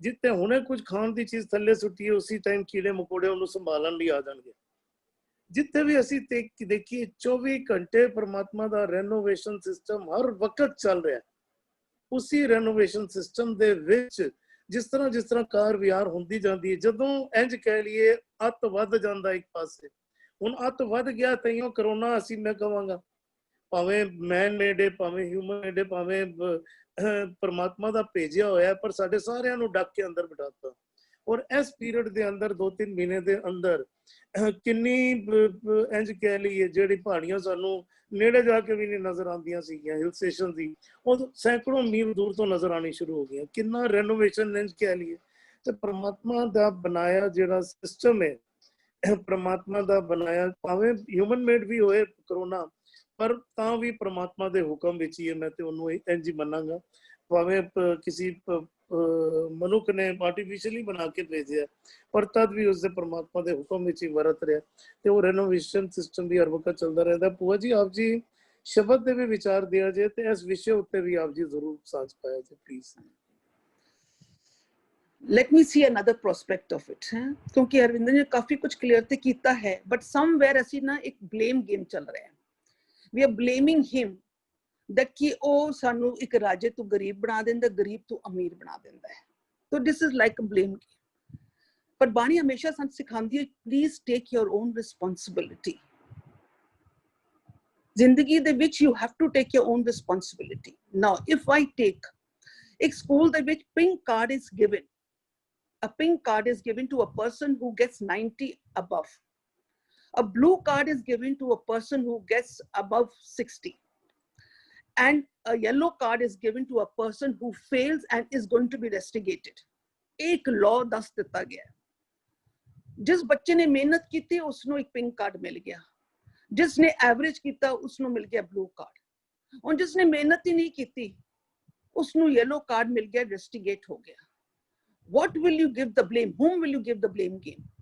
To the principal or to the teachers or to the child? The child has to take his own responsibility कि मेरी अपनी responsibility मैंने ना पढ़न करके I have been rusticated. That means उस स्कूल के अंदर एक law चल रहा है। There's a discipline, there is a law। जो भी उस system के अंदर चलेगा they will be accepted, जो नहीं चलेगा they will not be accepted। इसी तरीके दे नाल एक हुक्म दे विच वर्त रहा है पूरा संसार, हुक्म दे वर्त रहा है इस शरीर दे अंदर भी। लॉ की है कि तू राजे तू कीड़ा किंज बनेगा? अगर तेरे मन दे अंदर हौमे आ गई, हंकार आ गया, वाइसेस आ गया, तू वैसे ही गरीब बन गया, तू वैसे ही गरीब बन गया, तू वैसे ही कीड़ा बन गया। और अगर तू अपने अंदर ਸਾਰੇ ਉਹਦੇ ਗੁਣਾਂ ਨੂੰ, ਉਹਦਾ ਪੂਰਾ ਆਸਰਾ ਲੈ ਕੇ ਨਾਮ ਉਹਦੇ ਗੁਣਾਂ ਨੂੰ ਨਾਲ ਸੋਧ ਲਿੱਤਾ ਤੇ ਤੂੰ ਵੈਸੇ ਹੀ ਰਾਜਾ ਬਣ ਗਿਆ, ਤੂੰ ਵੈਸੇ ਹੀ ਅਮੀਰ ਬਣ ਗਿਆ। ਤੇ ਬਣਿਆ ਕੌਣ? ਕਿਉਂਕਿ ਮਨ ਨੇ ਸੋਧਿਆ, ਮਨ ਨੂੰ ਗਿਆਨ ਹੋਇਆ, ਮਨ ਨੇ ਉਸ ਦੇ ਨਾਮ ਨੂੰ ਆਸਰਾ ਲੈ ਕੇ ਉਹ ਰਾਜਾ ਬਣ ਗਿਆ। ਔਰ ਜਿਸ ਦਿਨ ਉਹ ਗਰਭ ਦੇ ਵਿੱਚ ਆ ਗਿਆ, ਜਿਸ ਦਿਨ ਹੰਕਾਰ ਵਿੱਚ ਆ ਗਿਆ, ਹਉਮੈ ਵਿੱਚ ਆ ਗਿਆ, ਉਹ ਫਿਰ ਕੀੜਾ ਬਣ ਜਾਏਗਾ। ਪਰ ਹੋਇਆ ਤੇ ਉਸਦੇ ਹੁਕਮ ਦੇ ਅਨੁਸਾਰ। The law has been set, और वो देख रहा अपना, because एको नाम हुक्म है, जिस दे उसते हुक्म नू समझ के उसदे हुक्म दे दायरे विच आ गया, वो राजा ही राजा है, और जो उसदे दायरे विच नहीं आया वो कीड़ा ही कीड़ा है। So we should learn to take our own responsibility। ਅਸੀਂ ਆਪਣੇ ਪੈਰਾਂ ਤੇ ਆਪ ਹੀ ਕੁल्हाड़ी ਮਾਰ ਰਹੇ ਹਾਂ, and then we put a blame game on the other। ਕਿਉਂਕਿ ਅਸੀਂ ਕੋਈ ਰੱਬ, ਕੋਈ ਇੱਕ ਸ਼ਰੀਰ ਨਹੀਂ ਹੈ जो किथे बैठा होया है वो सानू दंड दे रहा है ते सानू कोई रिवॉर्ड्स दे रहा है। No, he is a system। this is the life, this is the system जो हर जगह ते वो वर्त रहा है, उसदी लॉ वर्त रहा है। जो जो दे लॉ दे अंदर आ जाएगा, जो जो दे लॉ नू समझ जाएगा, ਉਹਦਾ ਪਾਰ ਉਤਾਰਾ ਹੋ ਜਾਏਗਾ। ਜੋ ਲਾਅ ਦੇ ਅੰਦਰ ਨਹੀਂ ਆਏਗਾ, ਜੋ ਤੇ ਹੁਕਮ ਨੂੰ ਨਹੀਂ ਸਮਝੇਗਾ, ਉਹਦੀ ਆਪਣੀ ਰਿਸਪੌਂਸਿਬਿਲਿਟੀ ਨਹੀਂ ਲਏਗਾ, ਉਹ ਕੀੜਾ ਹੀ ਕੀੜਾ ਹੈ। So I think we should take our responsibility। क्योंकि the concept of God is being very differently proceeded here। वो कोई शरीर नहीं है, वो हर जगह ते वर्ते है, वो रम्या होया है, उदा एक सिस्टम, वो कण कण एक एक सेल दे अंदर चल रहा है। उसने एक सिस्टम सेट कर दिता। हुन जो जो मन गया उदे दायरे विच आ गया, वो सुखी सुख, और जो नहीं आया बट रिस्पॉन्सिबिलिटी सानू अपनी लैनी पई। We can not have this blame game. This is what I think। I don't know, but this is what I have to think। हाँ जी, very well explained ਭੂਆ ਜੀ, ਬਹੁਤ ਸੋਹਣੇ ਤਰੀਕੇ ਨਾਲ ਆਪ ਜੀ ਨੇ ਐਕਸਪਲੇਨ ਕਰਨਾ ਕੀਤਾ। ਹੁਕਮ ਦੇ ਰੂਪ ਵਿੱਚ ਪਰਮਾਤਮਾ ਹਰ ਥਾਂ ਤੇ ਵਰਤ ਰਿਹਾ, ਜੋ ਕੁਝ ਹੋ ਰਿਹਾ ਬਿਲਕੁਲ ਉਸਦੇ ਹੁਕਮ ਵਿੱਚ ਹੀ ਹੋ ਰਿਹਾ, ਔਰ ਉਸਦੇ ਹੁਕਮ ਦੇ ਮੁਤਾਬਿਕ ਹੀ ਜਿਹੋ ਜਿਹੇ ਅਸੀਂ ਕਾਰ ਵਿਹਾਰ ਕਰੀ ਜਾਂਦੇ ਹਾਂ, ਤੇ ਉਸੇ ਮੁਤਾਬਕ ਸਾਡੀ ਜ਼ਿੰਦਗੀ ਬਣਦੀ ਰਹਿੰਦੀ ਹੈ। ਉਸੇ ਮੁਤਾਬਿਕ ਸਾਨੂੰ ਅਸੀਂ ਜੋ ਵੀ ਪ੍ਰਾਪਤ ਕਰਦੇ ਹਾਂ ਉਸਦੇ ਹੁਕਮ ਦੇ ਅੰਦਰ ਹੀ ਅਸੀਂ ਪ੍ਰਾਪਤ ਕਰਦੇ ਰਹਿੰਦੇ ਹਾਂ। ਧੰਨਵਾਦ ਆਪ ਜੀ ਦਾ ਭੂਆ Can ਜੀ। we spend some slight more time? ਜਿਹੜਾ ਅਸੀਂ ਗੱਲ ਕਰਨੇ ਪੈਣਾ, ਇਸ ਗੱਲ ਵਿੱਚ ਕੋਈ ਸ਼ੱਕ, it is again if it is just with your permission definitely, ਕਿ ਅਸੀਂ ਗੱਲ ਕਰਨੇ ਪਿਆ ਨਾ ਕਿ ਰੱਬ ਨਿਯਮ ਸਰੂਪ ਹੈ, ਹੁਕਮੇ ਰਿਹਾ ਸਮਾਈ ਹੈ, ਇਸ ਗੱਲ ਤੋਂ ਮੁਨਕਰ ਬਿਲਕੁਲ ਨਹੀਂ ਹਾਂ, ਲੇਕਿਨ ਰੱਬ ਹੁਕਮਾਂ ਦਾ ਬਜਿਆ ਹੋਇਆ ਨਹੀਂ ਹੈ, ਇਹ ਡਿਸਕਸ਼ਨ ਦਾ ਪੁਆਇੰਟ ਹੈ। ਗੱਲ ਇਹ ਨਹੀਂ ਹੈ, ਰੱਬ ਤੇ ਹੁਕਮ ਵਿੱਚ ਹੀ ਵਰਤ ਰਿਹਾ ਹੈ। ਜਦੋਂ ਅਸੀਂ ਕਹਿੰਦੇ ਵੀ ਉਹ ਕਹਿੰਦਾ ਅਜਾਮਲ ਪਿੰਗਰਾ ਲੁਬਦ ਕੁੰਚਰ ਗਏ ਹਰ ਕੇ ਪਾਸ ਐਸੇ ਦੁਰਮਤ ਨਿਸਤਰੇ, ਬੰਦਾ ਕਿ ਐਸੇ ਦੁਰਮਤ ਨਿਸਤਰੇ ਜਿਹੜੇ ਐਸੇ ਜੀਵਨ ਵਾਲੇ ਸਨ ਉਹ ਵੀ ਨਿਸਤਰੇ ਵੀ ਬਦਕ ਉਧਾਰਿਓ ਖੰਭ ਪ੍ਰਹਾਤ। ਉਹ ਕਹਿੰਦਾ ਵੀ ਜਿਹੜੀ ਉਹ ਐਗਜ਼ਾਮਪਲ ਦਿੰਦੇ ਨੇ ਗੁਰਬਾਣੀ ਐਗਜ਼ਾਮਪਲ ਆਉਂਦਾ ਵੀ ਪੂਤਨਾ ਦਾ, ਬੰਦਾ ਕਹੇ ਕਿ ਸਿਸਟਮ ਅੰਦਰ ਤੇ ਐਸ ਪਰ ਸਿਸਟਮ ਤੇ ਉਹ ਨਹੀਂ ਸੈੱਟ ਹੁੰਦੀ, ਐਸ ਪਰ ਸਿਸਟਮ ਤੇ ਉਹਨੂੰ ਸਜ਼ਾ ਮਿਲਣੀ ਚਾਹੀਦੀ। ਜਿਹੜੀ ਗੱਲ ਚੱਲਦੀ ਪਈ ਹੈ ਨਾ, ਜਿਹੜਾ I am absolute agreeance with this thing ਕਿ ਬਈ ਨਹੀਂ ਜੋ ਫੌਜੀ ਕਹਿ ਰਹੇ ਨੇ ਜਾਂ ਅਸੀਂ ਤੋਂ ਕਿ ਅਸੀਂ ਜਦੋਂ ਰੱਬ ਨੂੰ ਸਿਰਫ ਸਿਸਟਮ ਕਹਿ ਦੇਣਾ, ਰੱਬ ਨੂੰ ਇੱਕ ਜਾਗਤੀ ਜੋਤ ਸਮਝਣਾ ਸ਼ੁਰੂ ਕਰੀਏ ਨਾ, ਉਹ ਰੱਬ ਜਿਹੜਾ ਹੈ ਨਾ ਵੀ ਉਹ ਇੰਟਰਵੀਨ ਕਰਦਾ ਹੈ। ਉਹ ਕਹਿੰਦਾ ਸਭ ਜੀ ਤੇਰੇ ਦਿਆਲਾ ਆਪਣੇ ਭਗਤ ਕਰਾਂ ਪ੍ਰਤਪਾਲਾ, ਭਗਤਾਂ ਦੀ ਸਦਾ ਤੂੰ ਰੱਖਦਾ ਹਰ ਜੀਓ, ਧੁਰ ਤੂੰ ਰੱਖਦਾ ਆਇਆ, ਪ੍ਰਹਿਲਾਦ ਜਨ ਤੂੰ ਰਾਖ ਲਈਏ ਹਰ ਜੀਓ, ਹਰ ਨਾਕਸ਼ ਮਾਰ ਬਚਾਇਆ, ਪ੍ਰਭ ਥਮ ਤੇ ਨਿਕਸੇ ਕਹਿ ਵਿਸਥਾਰ। ਗੱਲ ਜਿਹੜੀ ਚਲਦੀ ਪਈ ਹੈ ਨਾ, ਜਦੋਂ it is I don't know if we want to keep it as a point of discussion we can keep, otherwise we can even move ahead. ਇਸ ਗੱਲ ਵਿੱਚ ਕੋਈ ਸ਼ੱਕ ਨਹੀਂ, ਉਹ ਆਪਣੇ ਗੁਣਾਂ ਵਿੱਚ ਹੈ, ਉਹ ਆਪਣੇ ਹੁਕਮਾਂ ਵਿੱਚ ਸਮਾਇਆ ਹੋਇਆ ਹੈ, ਲੇਕਿਨ ਕੀ ਅਸੀਂ ਉਹਨੂੰ ਇੱਕ ਦਾਇਰੇ ਵਿੱਚ ਬੰਦ ਕਰ ਦਿੱਤਾ ਕਿ ਉਹ ਹੁਕਮਾਂ ਤੋਂ ਬਾਹਰ ਨਹੀਂ ਚੱਲ ਸਕਦਾ। ਉਹ ਅਸੀਂ ਜਿਹੜਾ ਕਹਿੰਦੇ ਵੀ ਉਹ ਜਿਹੜਾ ਸ਼ਬਦ ਆਉਂਦਾ ਵੀ ਜੈਸੇ ਮਾਤ ਪਿਤਾ ਬਿਨ ਬਾਲ ਨਾ ਹੋਏ, ਕੋਈ ਸ਼ੱਕ ਨਹੀਂ, ਸਿਸਟਮ ਹੈ, ਰੱਬ ने सिस्टम बनाया हुआ है। माए ना होती, बाप ना होती, कर्म ना होती, काया हम नहीं होते, तुम नहीं होते, कमर कहां ते आया। कि रब अपने सिस्टम ਦਾ ਗੁਲਾਮ ਹੈ ਕਿ ਅਸੀਂ ਇਹ ਕਹਿਣ ਦੇ ਨਾਲ ਅਸੀਂ ਰੱਬ ਦਾ ਨਾਮ ਜਪਨੇ ਪਏ ਆ। ਇੱਕ ਵੀਰ ਜੀ ਨੇ ਇੱਕ ਹੋਰ ਵੀ, ਮੈਂ just I was just going to chat box also, ਜਿਹੜਾ ਅਰਥਕੁਏਕ ਵਗੈਰਾ ਆਉਂਦੇ ਜਿਹੜੇ ਬੰਦੇ ਮਰ ਜਾਂਦੇ ਨੇ, ਦੇਖੋ ਰੱਬ ਨੇ ਨਾ ਇੱਕ ਕਰਮ ਦੇ ਨਾਲ, ਰੱਬ ਦੀ ਇੱਕ ਐਕਸ਼ਨ, ਇੱਕ ਗੱਲ ਸਾਨੂੰ ਮੰਨਣੀ ਪਏਗੀ ਕਿ ਜੋ ਮੈਂ ਕੀਤਾ ਸੋ ਮੈਂ ਪਾਇਆ, ਸਾਨੂੰ ਮਿਲਦਾ ਆਪਣੇ ਕੀਤੇ ਕਰਮਾਂ ਦਾ ਹੈ। ਲੇਕਿਨ ਰੱਬ ਆਪਣੇ ਇੱਕ ਐਕਸ਼ਨਸ ਦੇ ਨਾਲ, ਕੋਈ ਜ਼ਰੂਰੀ ਨਹੀਂ ਹੈ ਕਿ ਕਿਸੇ ਨੇ ਕਿਸੇ ਦੀ ਉਂਗਲੀ ਕੱਟੀ ਉਹਦੀ ਉਂਗਲੀ ਕੱਟੀ ਜਾਏਗੀ। ਕਿਸੇ ਨੇ ਉਹ ਕਈ ਵਾਰ ਆਉਂਦਾ ਹੈ ਕਿ ਵੀ ਉਹ ਕਿਸੇ ਨੇ ਫਲਾਣੇ ਬੰਦੇ ਨੇ ਇਹ ਕੰਮ ਕੀਤਾ, ਜਿਹਦਾ ਉਹਦਾ ਖੂਨ ਹੀ ਹੋਏਗਾ। ਇਟ ਇਜ਼ ਅ ਕਲੈਕਟਿਵ ਸਮ। ਰੱਬ ਨੇ ਨਾ ਉਹਦੀ ਇੱਕ ਐਕਸ਼ਨ ਦੇ ਨਾਲ ਕਿਤਨਿਆਂ ਦੇ ਨਾਲ ਨਿਆਂ ਹੁੰਦਾ ਪਿਆ ਹੈ ਨਾ। ਉਹ ਇੱਕ ਗੱਲ ਪੱਕੀ ਕਿ ਰੱਬ ਨਿਆਂ ਕਰਦਾ ਹੀ ਨਹੀਂ। ਕਹਿੰਦਾ ਹਰ ਕਾ ਇੱਕ ਅਚੰਭੋ ਦੇਖਿਆ ਮੇਰੇ ਲਾਲ ਜੀਓ, ਜੋ ਕਰੇ, ਸਾਨੂੰ ਇਹ ਭਰੋਸਾ ਤੇ ਸਾਨੂੰ ਲੈ ਕੇ ਆਣਾ ਹੋਵੇ, ਕਹਿੰਦੇ ਜੋ ਕਰੇ ਸੋ ਧਰਮ ਨਿਆਏ ਰਾਮ ਜੀ। ਅੰਦਰ ਲੱਖ ਬੰਦਾ ਮਰਿਆ ਤੇ ਲੱਖ ਬੰਦਾ ਉਹ ਮਰਿਆ ਹੋ, ਕਹਿੰਦੇ ਜਿਨ ਕੀ ਚੀਰੀ ਦਰਗਾਹ ਪਾਟੀ ਤਿੰਨਾ ਮਰਨਾ ਪਾਈ। ਹੁਣ ਉਹ ਕਿਵੇਂ ਇੱਕ ਥਾਂ ਦੇ ਉੱਤੇ ਇਕੱਠੇ ਹੋਏ, ਰੱਬ ਦਾ ਜੋ ਸਿਸਟਮ ਹੈ ਨਾ, ਉਹ ਇੱਕ ਚੀਜ਼ ਦੇਖੋ, ਇੱਕ ਛੋਟੀ ਜਿਹੀ ਚੀਜ਼ ਦੇ ਨਾਲ ਦੇਖੋ ਨਾ, ਹੁਣ ਉਦੋਂ ਇਤਨੀ ਅੱਜ 7 ਅਰਬ ਦੁਨੀਆ ਹੈ, ਕਿਸੇ ਬੰਦੇ ਦਾ ਕਿਸੇ ਕੁੜੀ ਦੇ ਨਾਲ ਵਿਆਹ ਹੁੰਦਾ ਹੈ, ਅੱਛਾ ਉਹਦੇ ਨਾਲ ਨਾ ਹੋ ਕੇ ਕਿਸੇ ਹੋਰ ਨਾਲ ਹੋਇਆ ਹੁੰਦਾ, ਦੇਖੋ ਸਾਰੀ ਲਾਈਨ ਇੱਕ ਛੋਟੀ, ਮੈਂ ਕਹਿੰਦਾ ਜਿਹੜਾ ਆਈ ਵਾਸ ਇਵਨ ਪੁਟਿੰਗ ਐਨ ਐਗਜ਼ਾਮਪਲ, ਜਦੋਂ ਜਿਹੜਾ ਹੇਮਚੰਦਰ ਸੀ, ਉਹਦਾ ਅਕਬਰ ਦੇ ਨਾਲ ਜਿਹੜਾ ਪਹਿਲਾ ਜਿਹੜਾ ਪਾਣੀਪਤ ਦਾ ਜੰਗ ਹੋਇਆ, ਉਹਦੇ ਅੰਦਰ ਟਰਨਿੰਗ ਪੁਆਇੰਟ ਕੀ ਸੀ? ਕਿਸੇ ਨਿਸ਼ਾਨਚੀ ਦਾ, ਕਿਸੇ ਤੀਰੰਦਾਜ਼ ਦਾ, ਉਹ ਹੇਮਚੰਦਰ ਨੂੰ ਅੱਖ ਦੇ ਅੰਦਰ ਤੀਰ ਮਾਰਨਾ। The battle was already almost lost. Already Akbar ਸੀ, ਉਹ ਜੰਗ ਤਕਰੀਬਨ ਹਾਰ ਚੁੱਕਾ ਹੋਇਆ ਸੀ, ਲੇਕਿਨ ਉਹ ਇੱਕ ਦਿਨ ਨਾਲ, ਉਸ ਤੋਂ ਬਾਅਦ ਫਿਰ 200 ਸਾਲ ਉਹਨਾਂ ਦੀ ਚੱਲੀ, ਉਹ ਚੱਲੀ, ਫਿਰ ਉਹਨਾਂ ਦੇ ਨਾਲ ਗੁਰੂ ਸਾਹਿਬ ਵੀ ਕਿਤੇ ਅਲਾਈਨ ਹੋਏ, ਉਹਨਾਂ ਦੇ ਨਾਲ ਇਤਿਹਾਸ ਮਿਲਦਾ ਹੈ। ਰੱਬ ਅਸੀਂ ਕਹਿੰਦੇ ਕਿਹਨੂੰ ਪਏ ਆ? ਰੱਬ ਇੱਕ ਚੀਜ਼ ਦੇ ਨਾਲ ਉਹ, ਲੇਕਿਨ ਉਹ ਕਿਸੇ ਨਾਲ ਅਨਿਆਏ ਨਹੀਂ ਕਰਦਾ। ਹਰ ਇੱਕ ਨੂੰ ਆਪਣੇ ਕੀਤੇ ਦਾ ਲੇਖਾ ਜਿਹੜਾ ਨਾ ਉਹ ਪੂਰਾ ਮਿਲਦਾ ਪਿਆ। ਹਾਂ, ਕਈ ਕਿ ਉਹ ਜ਼ਰੂਰੀ ਨਹੀਂ, ਅਸੀਂ ਕਈ ਵਾਰ ਕਹਿੰਦੇ ਅੱਛਾ ਇਹ ਫਲਾਣੇ ਬੰਦੇ ਦਾ ਜੋ ਰੇਪ ਦਾ ਇੰਸੀਡੈਂਟ, ਉਹ ਰੇਪ ਕਰਕੇ ਆਇਆ ਰਹੇ, ਜ਼ਰੂਰੀ ਨਹੀਂ ਉਹਨੂੰ ਦੁੱਖ ਮਿਲਣਾ ਸੀ। ਉਹ ਦੁੱਖ ਕਿਸ ਤਰੀਕੇ ਦੇ ਨਾਲ ਕਿਤਨਾ ਮਿਲਣਾ ਸੀ ਨਾ, that is God factor, or you leave it on to him। ਲੇਕਿਨ ਹਰ ਬੰਦੇ ਨੂੰ, ਜੇ ਉੱਥੇ ਸੁਨਾਮੀ ਆਈ, ਲੱਖ ਬੰਦਾ ਮਰ ਗਿਆ ਨਾ, ਕੋਈ ਬੰਦਾ ਉਹਦੇ 'ਚ ਨਜਾਇਜ਼ ਨਹੀਂ ਮਾਰਿਆ ਗਿਆ, ਕਿਉਂਕਿ ਰੱਬ ਅਨਿਆਏ ਕਰਦਾ ਹੀ ਨਹੀਂ। ਤੇ ਉਹ ਹਰ ਇੱਕ ਬੰਦਾ ਜਿਹੜਾ ਜਿੱਥੇ ਅਸੀਂ ਉਤਨੀ ਲਿਮਿਟਡ ਸੋਚਣਾ ਪਿਆ ਕਿ ਨਹੀਂ, ਉਹ ਸਾਰਿਆਂ ਦੇ ਕਰਮ, ਕਿਸ ਨੂੰ ਕਿਹੜੇ ਕਰਮ ਦੇ ਨਾਲ ਕੀ ਕੁਝ ਮਿਲਣਾ ਜਿਹੜਾ ਹੈ ਨਾ। ਅਸੀਂ ਕਹਿੰਦੇ ਅੱਛਾ ਕੋਰੋਨਾ ਆ ਗਿਆ, ਦੁੱਖ ਆ ਗਿਆ, ਆਇਆ ਜਿੱਥੇ ਇੱਕ ਪਾਸੋਂ ਦੁੱਖ ਆਇਆ, ਜਿਹੜਾ ਅਸੀਂ 6 ਮਹੀਨਿਆਂ ਤੋਂ ਬਾਣੀ ਵਿਚਾਰ ਕਰਨੇ ਪਿਆ, ਇਹ ਭੀ ਦੁੱਖ ਦਾਰੂ ਹੋਈ ਨਹੀਂ ਹੁੰਦਾ ਪਿਆ, ਜਿਨ੍ਹਾਂ ਨੇ ਕਰਨੀ ਸੀ ਅਸੀਂ ਕਰਨੇ ਪਏ ਆ। ਆਈ ਫੀਲ ਮੇਰਾ 4-6 ਮਹੀਨੇ ਅੰਦਰ ਆਈ ਥਿੰਕ ਮੇਰਾ ਪਰਸਪੈਕਟਿਵ ਕਾਫੀ ਸਾਰਾ ਸ਼ਿਫਟ ਹੋਇਆ ਹੋਣਾ। ਸੋ ਇਟ ਇਜ਼, ਬੰਦਾ ਉਹਨੂੰ ਕਿਸ ਪਰਸਪੈਕਟਿਵ ਨਾਲ ਦੇਖਣਾ ਚਾਹੁੰਦਾ, ਨਜ਼ਰੀਏ ਨਾਲ ਦੇਖਣਾ ਚਾਹੁੰਦਾ, again that is dependent. So discussion ਜਿਹੜੀ ਇਸ ਗੱਲ ਦੀ ਨਹੀਂ ਸੀ ਕਿ ਰੱਬ ਨਿਯਮਾਂ ਵਿੱਚ ਚੱਲਦਾ ਹੈ, ਲੇਕਿਨ ਉਹ ਆਪਣੇ ਅਦਰਵਾਈਜ਼ ਇਹ ਸਾਰੀ ਜਿਹੜੀ ਖੇਡ ਹੈ ਨਾ, ਅਰਦਾਸ ਦੀ ਕਹਿ ਲਓ ਜਾਂ ਜਿਹੜੀ ਕਹਿ ਲਓ ਵੀ ਭਗਤੀ, ਅਦਰਵਾਈਜ਼ ਕੀ ਲੋੜ ਹੀ ਕੀ ਸੀ ਉਹਦੀ। ਰੱਬ ਆਪਣੇ ਨਿਯਮਾਂ ਦੇ ਅਨੁਕੂਲ ਹੀ ਚੱਲਦਾ ਹੈ, ਲੇਕਿਨ ਉਹ ਕਿਸੇ ਨਿਯਮਾਂ ਦਾ ਬਜਿਆ ਹੋਇਆ ਨਹੀਂ।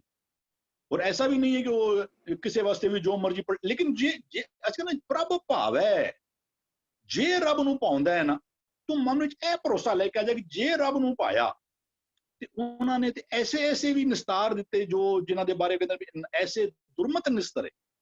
ਉਹਨਾਂ ਦੇ ਬਾਰੇ ਕਹਿੰਦੇ ਨੇ ਅਜਾਮਲ, ਪਿੰਗਲਾ, ਲੁਬਿਤ, ਕੁੰਚਰ ਕਹਿੰਦੇ ਗਏ ਹਰ ਕੇ ਪਾਸ। ਇਹ ਇਤਿਹਾਸ ਦੀਆਂ ਕਹਾਣੀਆਂ ਨੇ, ਭਾਵੇਂ ਨਾਲ ਜੁੜੀਆਂ ਹੋਈਆਂ, ਲੇਕਿਨ ਫਿਰ ਗੁਰੂ ਸਾਹਿਬ ਐਗਜ਼ਾਮਪਲ ਨੇ, ਜੇ ਰੱਬ ਚਾਹੇ ਨਾ, ਪ੍ਰਭ ਭਾਵੇ, ਜਦੋਂ ਪ੍ਰਭ ਭਾਵੇ ਦੀ ਗੱਲ ਆ ਜਾਏਗੀ ਨਾ, ਫਿਰ ਕੀ ਅਸੀਂ ਰੱਬ ਨੂੰ ਇੱਕ ਦਾਇਰੇ ਵਿੱਚ ਬੰਨ੍ਹਣਾ ਚਾਹੁੰਦੇ ਹਾਂ, ਜਾਂ ਰੱਬ ਕਿਸੇ ਦਾ ਕੋਈ ਸੋਈ ਅਜਾਨ ਕਹੇ ਮੈਂ ਜਾਣਾ, ਉਹ ਰੱਬ ਦੇ ਬਾਰੇ ਜਿਹੜਾ ਨਾ ਉਹ ਕਿਸੇ ਦਾਇਰੇ ਵਿੱਚ ਬੰਨ੍ਹਣਾ, ਇਹ ਸ਼ਾਇਦ ਹੋਰ ਲੈਟ ਅਸ ਸਰਚ ਜੇ ਗੁਰਬਾਣੀ ਵੈਸੇ ਕਿਤੇ ਸਾਨੂੰ ਕੋਈ ਜਿਹਦੇ ਇਤਨੀਆਂ ਐਗਜ਼ਾਮਪਲ ਦਿੱਤੀਆਂ ਜਾ ਰਹੀਆਂ ਗਣਕਾ ਦੀਆਂ, ਗਜੇਂਦਰ ਦੀਆਂ, ਵੀ ਕਹਿੰਦਾ ਵੀ ਉਹ ਸਾਰੇ ਵੀ ਉਹ ਕਹੇ ਤਾਂ ਤਰਣੇ ਕੋਡੀ ਕਰੂੰ, ਕਿ ਸਾਨੂੰ ਕਿਤੇ ਐਸੀ ਕੋਈ ਐਗਜ਼ਾਮਪਲ ਮਿਲਦੀ ਵੀ ਕਿ ਰੱਬ ਜਿਹੜਾ ਨਾ ਕੇਵਲ ਸਿਸਟਮ ਦਾ ਬਜਿਆ ਹੋਇਆ ਕੰਮ ਕਰਦਾ ਹੈ। I am not come across, ਤੇ ਜੇ ਹੈ ਤੇ ਵੀ ਸ਼ੁੱਡ ਬੀ। ਬਾਕੀ ਰੱਬ ਅਨਿਆਏ ਨਹੀਂ ਕਰਦਾ, ਜੋ ਹਰ ਇੱਕ ਦੇ ਨਾਲ ਜਿਹੜਾ ਵਰਤ ਰਿਹਾ ਨਾ, ਹਾਂ ਇੱਕੋ ਚੀਜ਼ ਹੈ ਕਿ ਰੱਬ ਸਿਸਟਮ ਵਿੱਚ ਕੰਮ ਕਰਦਾ ਹੈ, ਲੇਕਿਨ ਰੱਬ ਕਿਸੇ ਸਿਸਟਮ ਦਾ ਜਿਨ ਇਹ ਲੇਖੇ ਤਿਸ ਸਿਰ ਨਾ ਹੈ, ਜਿਸਨੇ ਇਹ ਨਿਯਮ ਬਣਾਏ ਨੇ ਨਾ, ਉਹ ਇਹਨਾਂ ਨਿਯਮਾਂ ਦਾ ਬਜਿਆ ਹੋਇਆ ਨਹੀਂ, ਉਹਦੀ ਜੋ ਮਰਜ਼ੀ ਆਏ ਨਾ, ਉਹ ਕੁਛ ਨਾ ਸਾਜੇ, ਕੁਛ ਨਾ ਢਾਏ, ਕੁਛ ਨਾ ਦੇ ਲੈ, ਉਹ ਭੁੱਲ ਨਾ ਭੁੱਲੇ, ਲਖਿਓ ਨਾ ਚਲਾਵੇ। ਉਹ ਜੋ ਐਸ ਪਰ ਰੂਲ ਬੁੱਕ ਨੂੰ ਚੱਲਣਾ ਪਏਗਾ, ਉਹ ਸਾਡੇ ਵਾਸਤੇ ਵੇ, ਰੱਬ ਵਾਸਤੇ ਨਹੀਂ। ਲਖਿਓ ਨਾ ਚਲਾਵੇ, ਮਤਾ ਨਾ ਕਰੇ ਪਟਾਸਾ। ਉਹ ਪੰਜਾਬ ਬੰਦਿਆਂ ਨੂੰ ਪੁੱਛ ਕੇ ਫੈਸਲੇ ਨਹੀਂ ਕਰਦਾ, ਉਹ ਬੇਮੁਹਤਾਜ ਹੈ, ਬੇਪਰਵਾਹ ਹੈ। तो again it is open for viewpoints. जी एंडलेस विषय है। बिल्कुल गुरु साहब बख्शिश करनगे, आपे सानू समझाना करनगे, आपे सानू समझाणगे। धीरे धीरे मैनू लगदा सारे दे पॉइंट क्लियर होते जाणगे। जिस तरह असी गुरबानी दे दर्शन करते चलांगे, धीरे धीरे सानू समझ आती रहेगी। असी ध्यान दईए ना, असी टुरदे जा रहे होइए, अचानक किधरों कोई पत्थर उछल के आए, किसी एक दे मत्थे ते लग जाए, चोट लगेगी, पत्थर लग्या सिर ते वजया, खून निकलेगा, दर्द होएगी, बिल्कुल लाजमी गल है। और दूजे पासे असी कहिए कोई अपना सिर जाके पत्थर ते मारे, तां भी पत्थर ते सिर मारिया, चोट लगेगी, खून निकलेगा ही निकलेगा, लहू निकलेगा ही निकलेगा। पर गुरु दी मत सानू जेड़ी समझा रही है ना, गुरु दी मत सानू दे रही है, सानू बचा रही है कि एटलीस्ट असी जेड़े विकारां दे उत्ते, विकार रूप पत्थरां ते असी सिर मारदे हां, विकारां दी अधीनगी विच जेड़े असी कार विहार करदे हां, फिर दुखी होंदे हां, फिर दोषी परमात्मा नूं दोष दिंदे हां। गुरु साहब सानू बार-बार वो मत दे के समझाना कर रहे हैं, सानू उस तरीके दे नाल बचाना कर रहे हैं, असी उस परस्पेक्टिव दे नाल समझना करिए। आओ एक पदे दा पाठ होर कर लिए, फिर समाप्ति वल वध रहे असी। सो पतवंता सो धनवंता, जिस मन वसिया हर भगवंता, मात पिता सुत बंदप भाई, जिन ऐ श्रेष्ठ उपाय है सो पतवंता। पतवंता मतलब इज्जत वाला, सो धनवंता, धनवंता मतलब अमीर, धन वाला। पिछले पदे विच भी असी गरीब निवाज करे प्रभ मीरे, असी धन दौलत तक सीमित रह जाते हैं कि धन दौलत करके कोई गरीब है, कोई अमीर है। असल विच संसार दा सब तो गरीब आदमी होवे जिदे कोल गुरु दी मत नहीं है, जिदे कोल शब्द नहीं है, जिदे हिरदे विच परमात्मा दे गुण नहीं वसिया, जिदे हिरदे विच नाम नहीं वसिया। गरीब ते असल विच वही होवे। ते अमीर कौन है? सब तो अमीर होवे जिदे हिरदे विच नाम वस गया। ते इत्थे गुरु साहब कह रहे हैं, सो पतवंता सो धनवंता, जिस मन वसिया हर भगवंता। कहने जिदे मन विच हरि भगवंत, वो परमात्मा वस गया है मन विच। मन दे नन्हे नूं सियारी है, मन विच जिस दे मन विच वसिया हर भगवंता, वो असल विच पतवंता है, वो असल विच धनवंता है। उदी असल विच इज्जत है, मान है। संसार दी इज्जत पिछे असी बड़े झूठ कमाउंदे हां। संसार दी धन दौलत प्राप्त करन लई, ओहदे प्राप्त करन लई असी बड़े झूठ ते सच दा सहारा लैके असी कार करदे हां। ਪਰ ਉਹ ਸਾਰੀਆਂ ਇੱਜ਼ਤਾਂ ਜਿਹੜੀਆਂ ਮਿਲਦੀਆਂ ਝੂਠੀਆਂ ਇੱਜ਼ਤਾਂ ਮਿਲਦੀਆਂ। ਉਹਦਾ ਹੈ ਤੇ ਉਹਦਾ ਮਿਲ ਗਿਆ ਤੇ ਮਾਣ ਮਿਲ ਗਿਆ, ਉਹਦਾ ਚਲਾ ਗਿਆ ਤੇ ਕੋਈ ਪੁੱਛਦਾ ਵੀ ਨਹੀਂ। ਅਕਸਰ ਇਹ ਦੇਖਣ ਨੂੰ ਮਿਲ ਜਾਂਦਾ।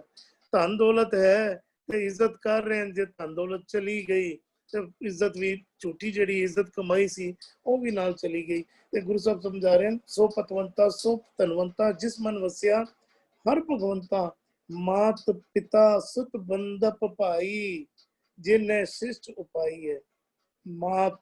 ਮਾਤਾ ਸਾਡੀ ਸਰੀਰ ਦੀ ਪ੍ਰਤਪਾਲਨਾ ਕਰਦੀ ਹੈ, ਸਾਨੂੰ ਸਿੱਖਿਆਵਾਂ ਦਿੰਦੀ ਹੈ। ਪਿਤਾ ਸਾਨੂੰ ਸਮਝਾਉਂਦਾ ਹੈ, ਉਂਗਲ ਪਕੜ ਕੇ ਸਾਨੂੰ ਟੁਰਨਾ ਸਿਖਾਉਂਦਾ ਹੈ, ਜ਼ਿੰਦਗੀ ਵਿੱਚ ਕਾਰ ਵਿਹਾਰ ਕਰਨਾ ਸਿਖਾਉਂਦਾ ਹੈ। ਪਰ ਗੁਰੂ ਸਾਹਿਬ ਇੱਥੇ ਕੀ ਕਹਿ ਰਹੇ ਨੇ, ਉਹ ਪਰਮਾਤਮਾ ਹੀ ਮਾਤ ਪਿਤਾ, ਸੁਤ ਕਹਿੰਦੇ ਨੇ ਪੁੱਤਰ ਨੂੰ, ਬੰਧਪ ਕਹਿੰਦੇ ਹਨ ਰਿਸ਼ਤੇਦਾਰ ਨੂੰ, ਭਾਈ ਜਿਨੇ ਸਿਸ਼ਟ ਉਪਾਈ ਹੈ। ਅਸਲ ਵਿੱਚ ਉਹ ਪਰਮਾਤਮਾ, ਜਦੋਂ ਤੂੰ ਉਸ ਪਰਮਾਤਮਾ ਦੇ ਨਾਮ ਨਾਲ ਜੁੜਨਾ ਕਰੇਗਾ, ਜਿਸ ਤਰ੍ਹਾਂ ਤੈਨੂੰ ਸੰਸਾਰ ਵਿੱਚ ਤੇਰੀ ਮਾਤਾ ਟੁਰਨਾ ਸਿਖਾਉਂਦੀ ਹੈ, ਪਿਤਾ ਤੈਨੂੰ ਬੋਲਣਾ ਸਿਖਾਉਂਦਾ ਹੈ, ਉਂਗਲ ਪਕੜ ਕੇ ਤੋਰਦਾ ਹੈ, ਤੇਰੇ ਆਤਮਿਕ ਜੀਵਨ ਵਿੱਚ ਆਨੰਦ ਪੈਦਾ ਕਰਨ ਵਾਲਾ ਉਹ ਪਰਮਾਤਮਾ ਹੈ। ਮਾਨੋ ਮਾਤਾ ਬਣ ਕੇ, ਪਿਤਾ ਬਣ ਕੇ, ਪੁੱਤਰ ਬਣ ਕੇ, ਰਿਸ਼ਤੇਦਾਰ ਬਣ ਕੇ ਹਰ ਵਕਤ ਸਹਾਇਕ ਹੋਏਗਾ। ਸਰੀਰਕ ਤੌਰ ਤੇ ਅਸੀਂ ਜੇ ਸਰੀਰਕ ਤਲ ਤੇ ਸੋਚੀਏ, ਮਾਤਾ ਪਿਤਾ ਕੋਈ ਵੀ ਰਿਸ਼ਤੇਦਾਰ ਹੋਣ, ਹਰ ਵਕਤ ਸਾਡੇ ਨਾਲ ਨਹੀਂ ਹੁੰਦੇ, ਸਾਡੀ ਸਹਾਇਤਾ ਕਰਨਾ ਚਾਹਣ ਵੀ ਹਰ ਵਕਤ ਸਹਾਇਤਾ ਨਹੀਂ ਕਰ ਪਾਉਂਦੇ। ਪਰ ਉਹ ਪਰਮਾਤਮਾ ਸਦੀਵ ਅੰਗ ਸੰਗ ਹੋ ਕੇ ਸਹਾਇਕ ਹੁੰਦਾ ਹੈ। ਤੇ ਕਹਿੰਦੇ ਨੇ ਉਸ ਪਰਮਾਤਮਾ ਦੀ ਓਟ ਆਸਰਾ ਲੈ। ਮਾਤ ਪਿਤਾ ਸੁਤ ਬੰਧਪ ਭਾਈ, ਜਿਨ ਦੇ ਨੰਨੇ ਨੂੰ ਸਿਆਰੀ ਇੱਕ ਵਚਨ ਰੂਪ ਵਿੱਚ ਆਇਆ, ਉਹ ਪਰਮਾਤਮਾ ਜਿਨ ਇਹ ਸਿਸ਼ਟ ਉਪਾਈ ਹੈ, ਜਿਸਨੇ ਇਹ ਸ੍ਰਿਸ਼ਟੀ ਨੂੰ ਪੈਦਾ ਕੀਤਾ ਹੈ, ਜਿਸ ਪਰਮਾਤਮਾ ਨੇ। ਤੇ ਉਹੀਓ ਮਾਤਾ ਹੈ, ਉਹੀਓ ਪਿਤਾ ਹੈ, ਉਹੀਓ ਪੁੱਤਰ ਹੈ, ਉਹੀਓ ਬੰਧਪ ਹੈ। ਤੇ ਆਸ ਕਰ ਉਸੇ ਪਰਮਾਤਮਾ ਦੇ ਨਾਲ ਕਰ, ਉसी ਦੇ ਨਾਮ ਨਾਲ ਜੁੜਨਾ ਕਰ, ਉਹੀਓ ਤੇਰੇ ਅੰਗ ਸੰਗ ਹੋ ਕੇ ਸਹਾਇਕ ਬਣੇਗਾ। ਜੀ ਇਕਬਾਲ ਵੀਰ ਜੀ।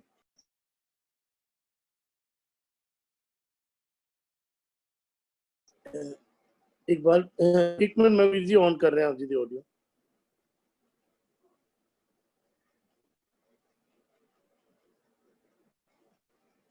जी वीर जी आवाज नहीं आ रही आप जी दी, इकबाल वीर जी।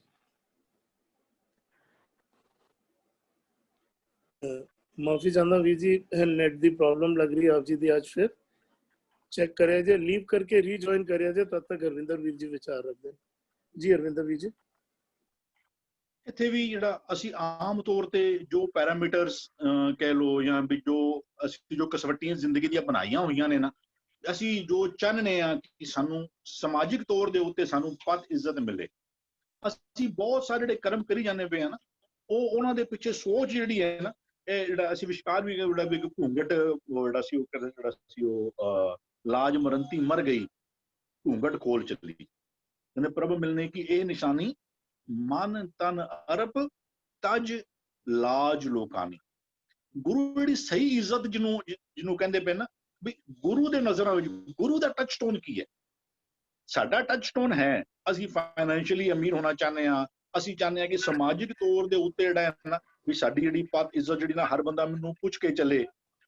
ਗੁਰੂ ਸਾਹਿਬ ਦਾ ਜੋ ਪਰਸਪੈਕਟਿਵ ਹੈ ਨਾ, ਗੁਰੂ ਸਾਨੂੰ ਸਪਸ਼ਟ ਕਰਨਾ ਚਾਹੁੰਦੇ, ਕਹਿੰਦੇ ਪਤ ਪਰਮੇਸ਼ਰ ਗਤ ਨਾਰਾਇਣ ਧੰਨ ਗੋਪਾਲ ਗੁਣ ਸਾਖੀ। ਮੇਰੇ ਵਾਸਤੇ ਇੱਜ਼ਤ ਕੀ ਹੈ?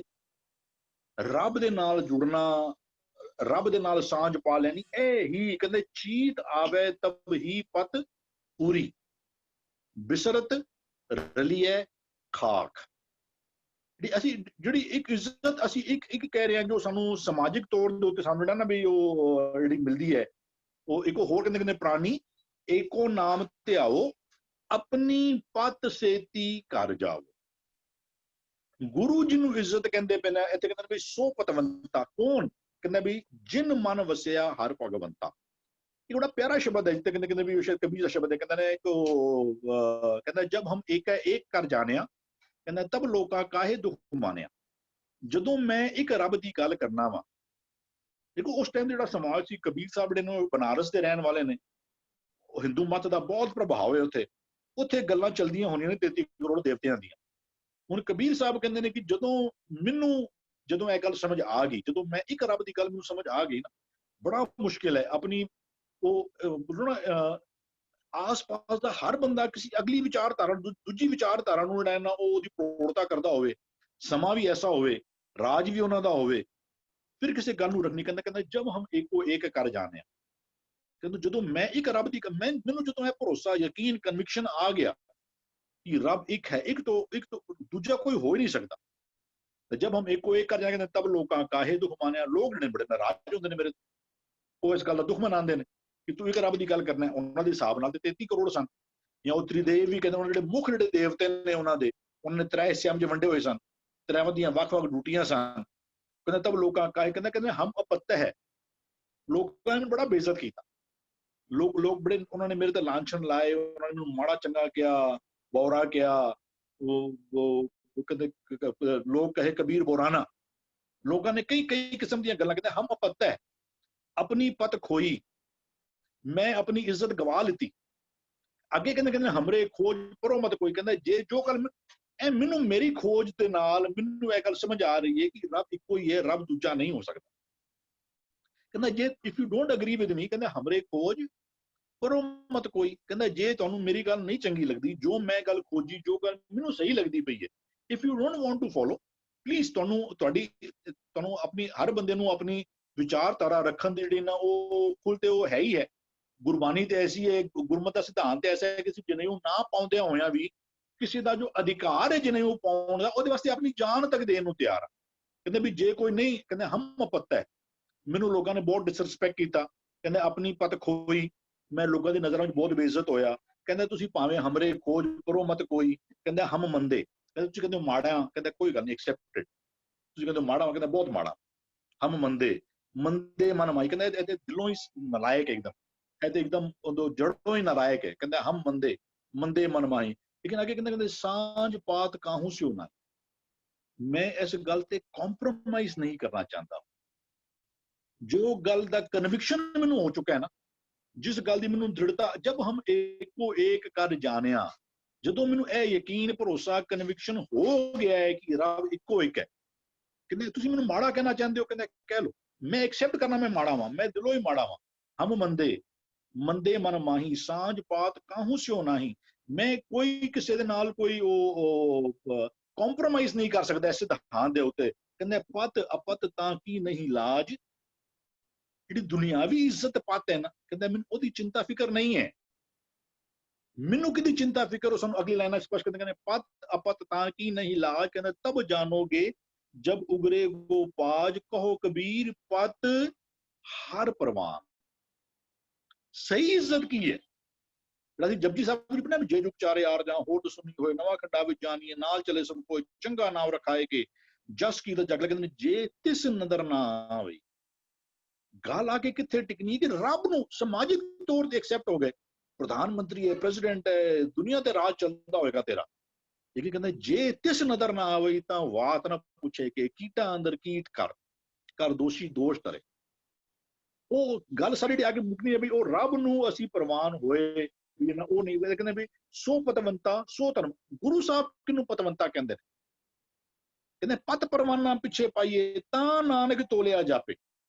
ਪਰਵਾਨਾ ਕਹਿੰਦੇ ਨੇ ਉਹ ਅੱਜ ਵੀ ਜਿਹੜੇ ਨਾ, ਜਿਹੜੇ ਜਿਤਨੇ ਉਹ ਕਿਸੇ ਵੀ ਟ੍ਰੇਡਰ ਵੱਲ ਜਿਤਨੇ ਵੀ ਉਹ ਵੇਸਟ ਵੇ ਦੇ ਹੁੰਦੇ ਨੇ, ਕਹ ਲਓ 1 ਕਿਲੋ 2 ਕਿਲੋ ਦਾ ਮਾਪ, ਮੀਟਰ ਦਾ ਮਾਪ, ਉਹਨਾਂ ਦਾ ਸਰਕਾਰੀ ਸੀਲ ਲੱਗਦੀ ਹੈ। They have to be, measurements department ਕੋਲ ਜਾ ਕੇ ਨਾ, ਉਹ ਪਹਿਲਾਂ ਜਦੋਂ ਪੱਥਰ ਦੇ ਉੱਤੇ ਨਾ ਉਹਨੂੰ ਪਰਵਾਨਾ ਕਹਿੰਦੇ ਸਨ, ਪਰਵਾਨਿਆ ਹੋਇਆ ਪੱਥਰ। ਕਹਿੰਦੇ ਇੱਜ਼ਤ ਤੈਨੂੰ ਰੱਬ ਦੀ ਨਜ਼ਰ ਵਿੱਚ ਇੱਜ਼ਤ ਮਿਲੀ ਜਾਂ ਨਹੀਂ ਮਿਲੀ ਨਾ, ਤੇ ਤੇਰਾ ਸਾਰਾ ਪਰਪਸ ਆਫ ਲਾਈਫ ਕਿੱਥੇ ਚਲੇ ਗਿਆ? ਨਹੀਂ, ਤੂੰ ਆਇਆ, ਖਾਦਾ ਪੀਤਾ, ਸੁੱਤਾ, ਮਰ ਗਿਆ, ਤੂੰ ਬੱਚੇ ਪੈਦਾ ਕੀਤੇ, ਸਾਰਾ ਕੁਝ ਕੀਤਾ, ਤੂੰ ਮਰ ਗਿਆ, ਖਤਮ ਹੋ ਗਿਆ। ਤੈਨੂੰ ਰੱਬ ਦੀ ਨਜ਼ਰਾਂ ਵਿੱਚ ਤੂੰ ਕਬੂਲ ਹੋਇਆ ਜਾਂ ਨਹੀਂ ਹੋਇਆ? ਸਾਰੀ ਜਿਹੜੀ ਖੇਡ ਹੈ ਨਾ, ਉਹ ਤੇ ਕਿੱਥੇ ਉੱਥੇ ਆ ਕੇ ਟਿਕੀ। ਕਹਿੰਦੇ ਵੀ ਗੁਰੂ ਦੀ ਕਸਵੱਟੀ ਦਿੰਦੇ, ਕਹਿੰਦੇ ਨੇ ਵੀ ਉਹ ਕਹਿੰਦੇ ਵੀ ਪਤਵੰਤਾ ਕੌਣ ਤੇ ਧਨਵੰਤਾ ਕੌਣ ਹੈ? ਕਹਿੰਦਾ ਫਿਰ ਜਿਨ ਮਨ ਵਸਿਆ ਹਰ ਭਗਵੰਤਾ। ਵੀ ਜਦੋਂ ਧਨਵੰਤ ਦੀ ਵੀ ਗੱਲ ਕਰਦੇ ਨਾ, ਵੀ ਉਹ ਕਹਿੰਦੇ ਨੇ, ਕਹਿੰਦੇ ਜਿਨ ਕੇ ਪੱਲੇ ਧਨ ਵਸੈ ਤਿਨਕਾ ਨਾਉ ਫਕੀਰ। ਗੁਰਮਤਿ ਦੀ ਕਸਵੱਟੀ ਹੈ।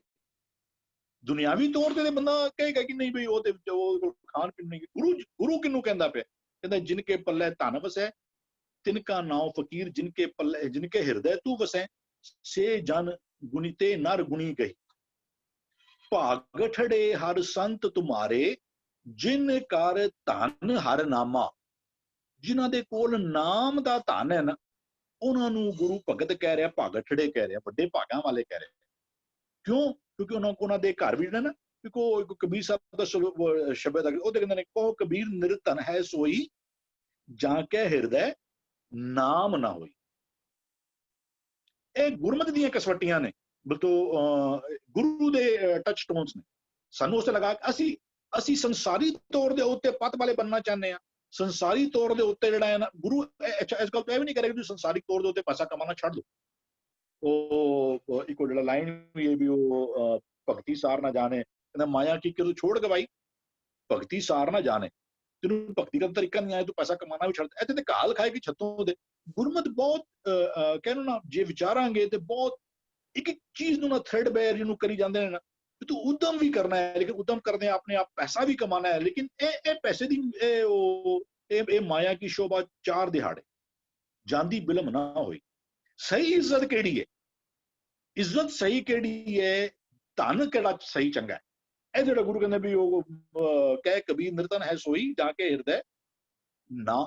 ਗੁਰਮਤਿ ਦੀ ਕਸਵੱਟੀ ਕਿ ਨਾਮ ਡਨਾ ਉਸ ਲਈ ਧਨ ਹੈ, ਵੀ ਉਹੀ ਧਨਵੰਤਾ ਹੈ, ਉਹੀ ਪਤਵੰਤਾ ਹੈ ਜਿਹਦੇ ਹਿਰਦੇ ਵਿੱਚ ਪਰਮਾਤਮਾ ਆ ਕੇ ਟਿਕ ਜਾਵੇ। ਉਹ ਪਰਮਾਤਮਾ ਕੈਸਾ ਹੈ? ਕਹਿੰਦੇ ਮਾਤ ਪਿਤਾ ਸੁਤ ਬੰਧਪ ਭਾਈ। ਉਹ ਤੇਰੇ ਮਾਂ ਦੇ, ਪਿਓ ਦੇ, ਭਰਾ ਦੇ, ਦੋਸਤ ਦੇ ਸਾਰੇ ਫਰਜ਼ ਨਿਭਾਉਂਦਾ ਹੈ, ਪੁੱਠਾ ਨਹੀਂ ਹੈ। मतलब कई देख लो, कोई मोटरसाइकिल तो लिखा उन्हें भी मेरे वास्ते मेरा माँ प्यो मेरा रब है। नहीं, I have been witness to this thing भी। गुरुद्वारे विच किसी दी माँ दी बरसी सी ते ਜਿਹੜਾ ਜੱਥਾ, I will not name them, but उन्होंने भी ऐसियां इन्नी तारीफां दे पुल बंदे माँ दे प्रथाई भी जो रब हर थां ते नहीं सी हो सकदा ਤੇ ਉਹਨੇ ਮਾਂ ਬਣਾ ਦਿੱਤੀ। ਰੱਬ ਹਰ ਥਾਂ ਤੇ ਨਹੀਂ ਸੀ ਹੋ ਸਕਦਾ। ਗੁਰਮਤਿ ਕਿਤੇ ਕਹਿੰਦੀ ਹੈ।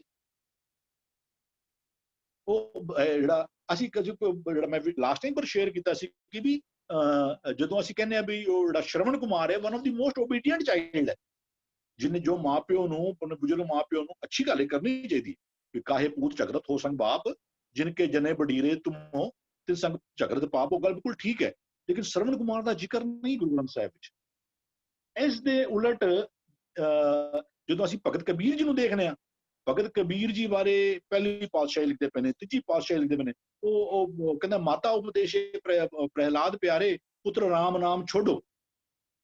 ਉਹ ਕਹਿੰਦਾ ਨਹੀਂ, ਮੈਂ ਮਾਂ ਦੀ ਗੱਲ ਨਹੀਂ ਮੰਨਾਂਗਾ। ਉਦੋਂ ਪ੍ਰਹਿਲਾਦ ਜੀ ਨੂੰ ਕੀ ਕਹੋਗੇ? ਓਬੀਡੀਐਂਟ ਚਾਈਲਡ ਕਹੋਗੇ? ਨਹੀਂ, ਹੀ ਵਾਸ ਨॉट। ਉਹ ਮਾਂ ਪਿਓ ਦੇ ਓਬੀਡੀਐਂਟ ਚਾਈਲਡ ਨਹੀਂ ਨੇ, ਲੇਕਿਨ ਉਹਨਾਂ ਦੇ ਪ੍ਰਥਾਈ ਪਹਿਲੀ ਪਾਤਸ਼ਾਹੀ ਵੀ ਲਿਖਦੇ ਪਏ ਨੇ, ਤੀਜੀ ਪਾਤਸ਼ਾਹੀ ਵੀ ਲਿਖਦੇ ਪਏ ਨੇ, ਕਬੀਰ ਸਾਹਿਬ ਵੀ ਲਿਖਦੇ ਪਏ ਨੇ। ਰੱਬ ਤੇਰੇ ਮਾਂ ਪਿਓ ਦੇ ਹਰ ਫਰਜ਼ ਪੂਰੇ ਕਰ ਸਕਦਾ ਹੈ, ਮਾਂ ਪਿਓ ਰੱਬ ਵਾਲੇ ਹਰ ਫਰਜ਼ ਤੇਰੇ ਵਾਸਤੇ ਪੂਰਾ ਨਹੀਂ ਕਰ ਸਕਦਾ। ਉਹਨਾਂ ਦਾ ਮਾਨ ਸਤਿਕਾਰ ਇੱਜ਼ਤ ਆਪਣੀ ਥਾਂ ਦੇ ਉੱਤੇ, ਕਿਉਂਕਿ ਗੁਰਬਾਣੀ ਨੂੰ ਸਾਨੂੰ ਇਸ ਤਰੀਕੇ ਦੇ ਨਾਲ ਥ੍ਰੈਡਬੇਅਰ ਕਰ ਕਰਕੇ ਨਾ, ਉਹਦੇ ਵਖਰੇਵੇ ਕਰ ਕਰਕੇ ਸਾਨੂੰ ਉਹਨੂੰ ਸਮਝਣਾ ਹੀ ਪਏਗਾ ਸਾਨੂੰ। ਅਦਰਵਾਈਜ਼ ਬੰਦਾ ਕਹੇਗਾ ਅੱਛਾ ਨਹੀਂ ਫਿਰ ਮਾਂ ਪਿਓ ਇੱਜ਼ਤ ਨਹੀਂ ਕਰਨੀ। ਨਹੀਂ, ਬਿਲਕੁਲ ਕਰ, ਬਿਲਕੁਲ ਉਹਨਾਂ ਦਾ ਮਾਨ ਸਤਿਕਾਰ, ਬੰਦਾ ਉਹਨਾਂ ਦੀ ਹਰ ਲੋੜ ਜਿਹੜੀ ਹੈ ਨਾ ਉਹ ਖਿਆਲ ਰੱਖਣਾ ਬਿਲਕੁਲ ਸਾਡਾ ਫਰਜ਼ ਹੈ। ਲੇਕਿਨ ਮਾਂ ਪਿਓ ਨੂੰ ਰੱਬ ਦਾ ਦਰਜਾ ਨਹੀਂ ਦਿੱਤਾ ਜਾ ਸਕਦਾ। ਇੱਥੇ ਕਹਿੰਦੇ ਮਾਤ ਪਿਤਾ ਸੁਧ ਬੰਧਪ ਭਾਈ, ਕਹਿੰਦੇ ਉਹ ਕੌਣ ਹੈ ਜਿਨ ਇਹ ਸ੍ਰਿਸ਼ਟ ਉਪਾਈ ਹੈ। ਤੂੰ ਮੇਰਾ ਪਿਤਾ, ਤੂੰ ਹੈ ਮੇਰਾ ਮਾਤਾ, ਤੂੰ ਮੇਰਾ ਬੰਧਪ, ਤੂੰ ਮੇਰਾ ਭਰਾਤਾ। ਕਹਿੰਦਾ ਪ੍ਰਿਤਪਾਲੈ ਬਾਰਕ ਕੀ ਨਿਆਈ ਜੈਸੇ ਮਾਤ ਪਿਤਾਈ। ਤੂੰ ਮੇਰੀ, ਜਿਸ ਤਰ੍ਹਾਂ ਮੇਰੀ ਮਾਂ ਪਿਓ ਮੇਰੀ ਪ੍ਰਤਿਪਾਲਨਾ ਕਰਦੇ ਨੇ ਨਾ, ਕਹਿੰਦੇ ਨੇ ਮੇਰਾ ਮਾਤ ਪਿਤਾ ਹਰ ਰਾਇਆ। ਇਹ ਵੀ ਦੇਖੋ ਅੰਦਰ ਬੜਾ ਕਮਾਲ ਦਾ ਜੇ ਨੁਕਤਾ out of this whole this thing. ਇੱਥੇ ਵੀ ਜਦੋਂ ਰੱਬ ਨੂੰ ਟੋਟਲੀ ਐਸ ਮੇਲ ਜੈਂਡਰ, ਜਦੋਂ ਉਹਨੂੰ ਮਾਂ ਵੀ ਕਹਿੰਦੇ ਪਏ ਨੇ, ਕਹਿੰਦੇ ਨੇ ਮੇਰਾ ਮਾਤ ਪਿਤਾ, ਮੇਰੀ ਮਾਤਾ ਨਹੀਂ ਕਹਿੰਦੇ, ਮੇਰਾ ਮਾਤ ਪਿਤਾ ਹਰ ਰਾਇਆ। ਵੀ ਤੂੰ ਮੇਰਾ ਪਿਤਾ, ਤੂੰ ਹੈ ਮੇਰੀ ਮਾਤਾ ਨਹੀਂ ਕਹਿੰਦੇ ਪਏ, ਫਿਰ ਤੂੰ ਮੇਰਾ ਪਿਤਾ, ਤੂੰ ਹੈ ਮੇਰਾ ਮਾਤਾ। ਇਹ ਜਿਕਨ ਬਾਣੀ ਪੜਾਂਗੇ ਉਹ ਸਾਨੂੰ ਹੋਰ ਕਨਸੈਪਟ ਜਿਹੜੀ ਕਲੈਰਿਟੀ ਜਿਹੜੀ ਤੋਂ what I am sharing what I feel I can understand from।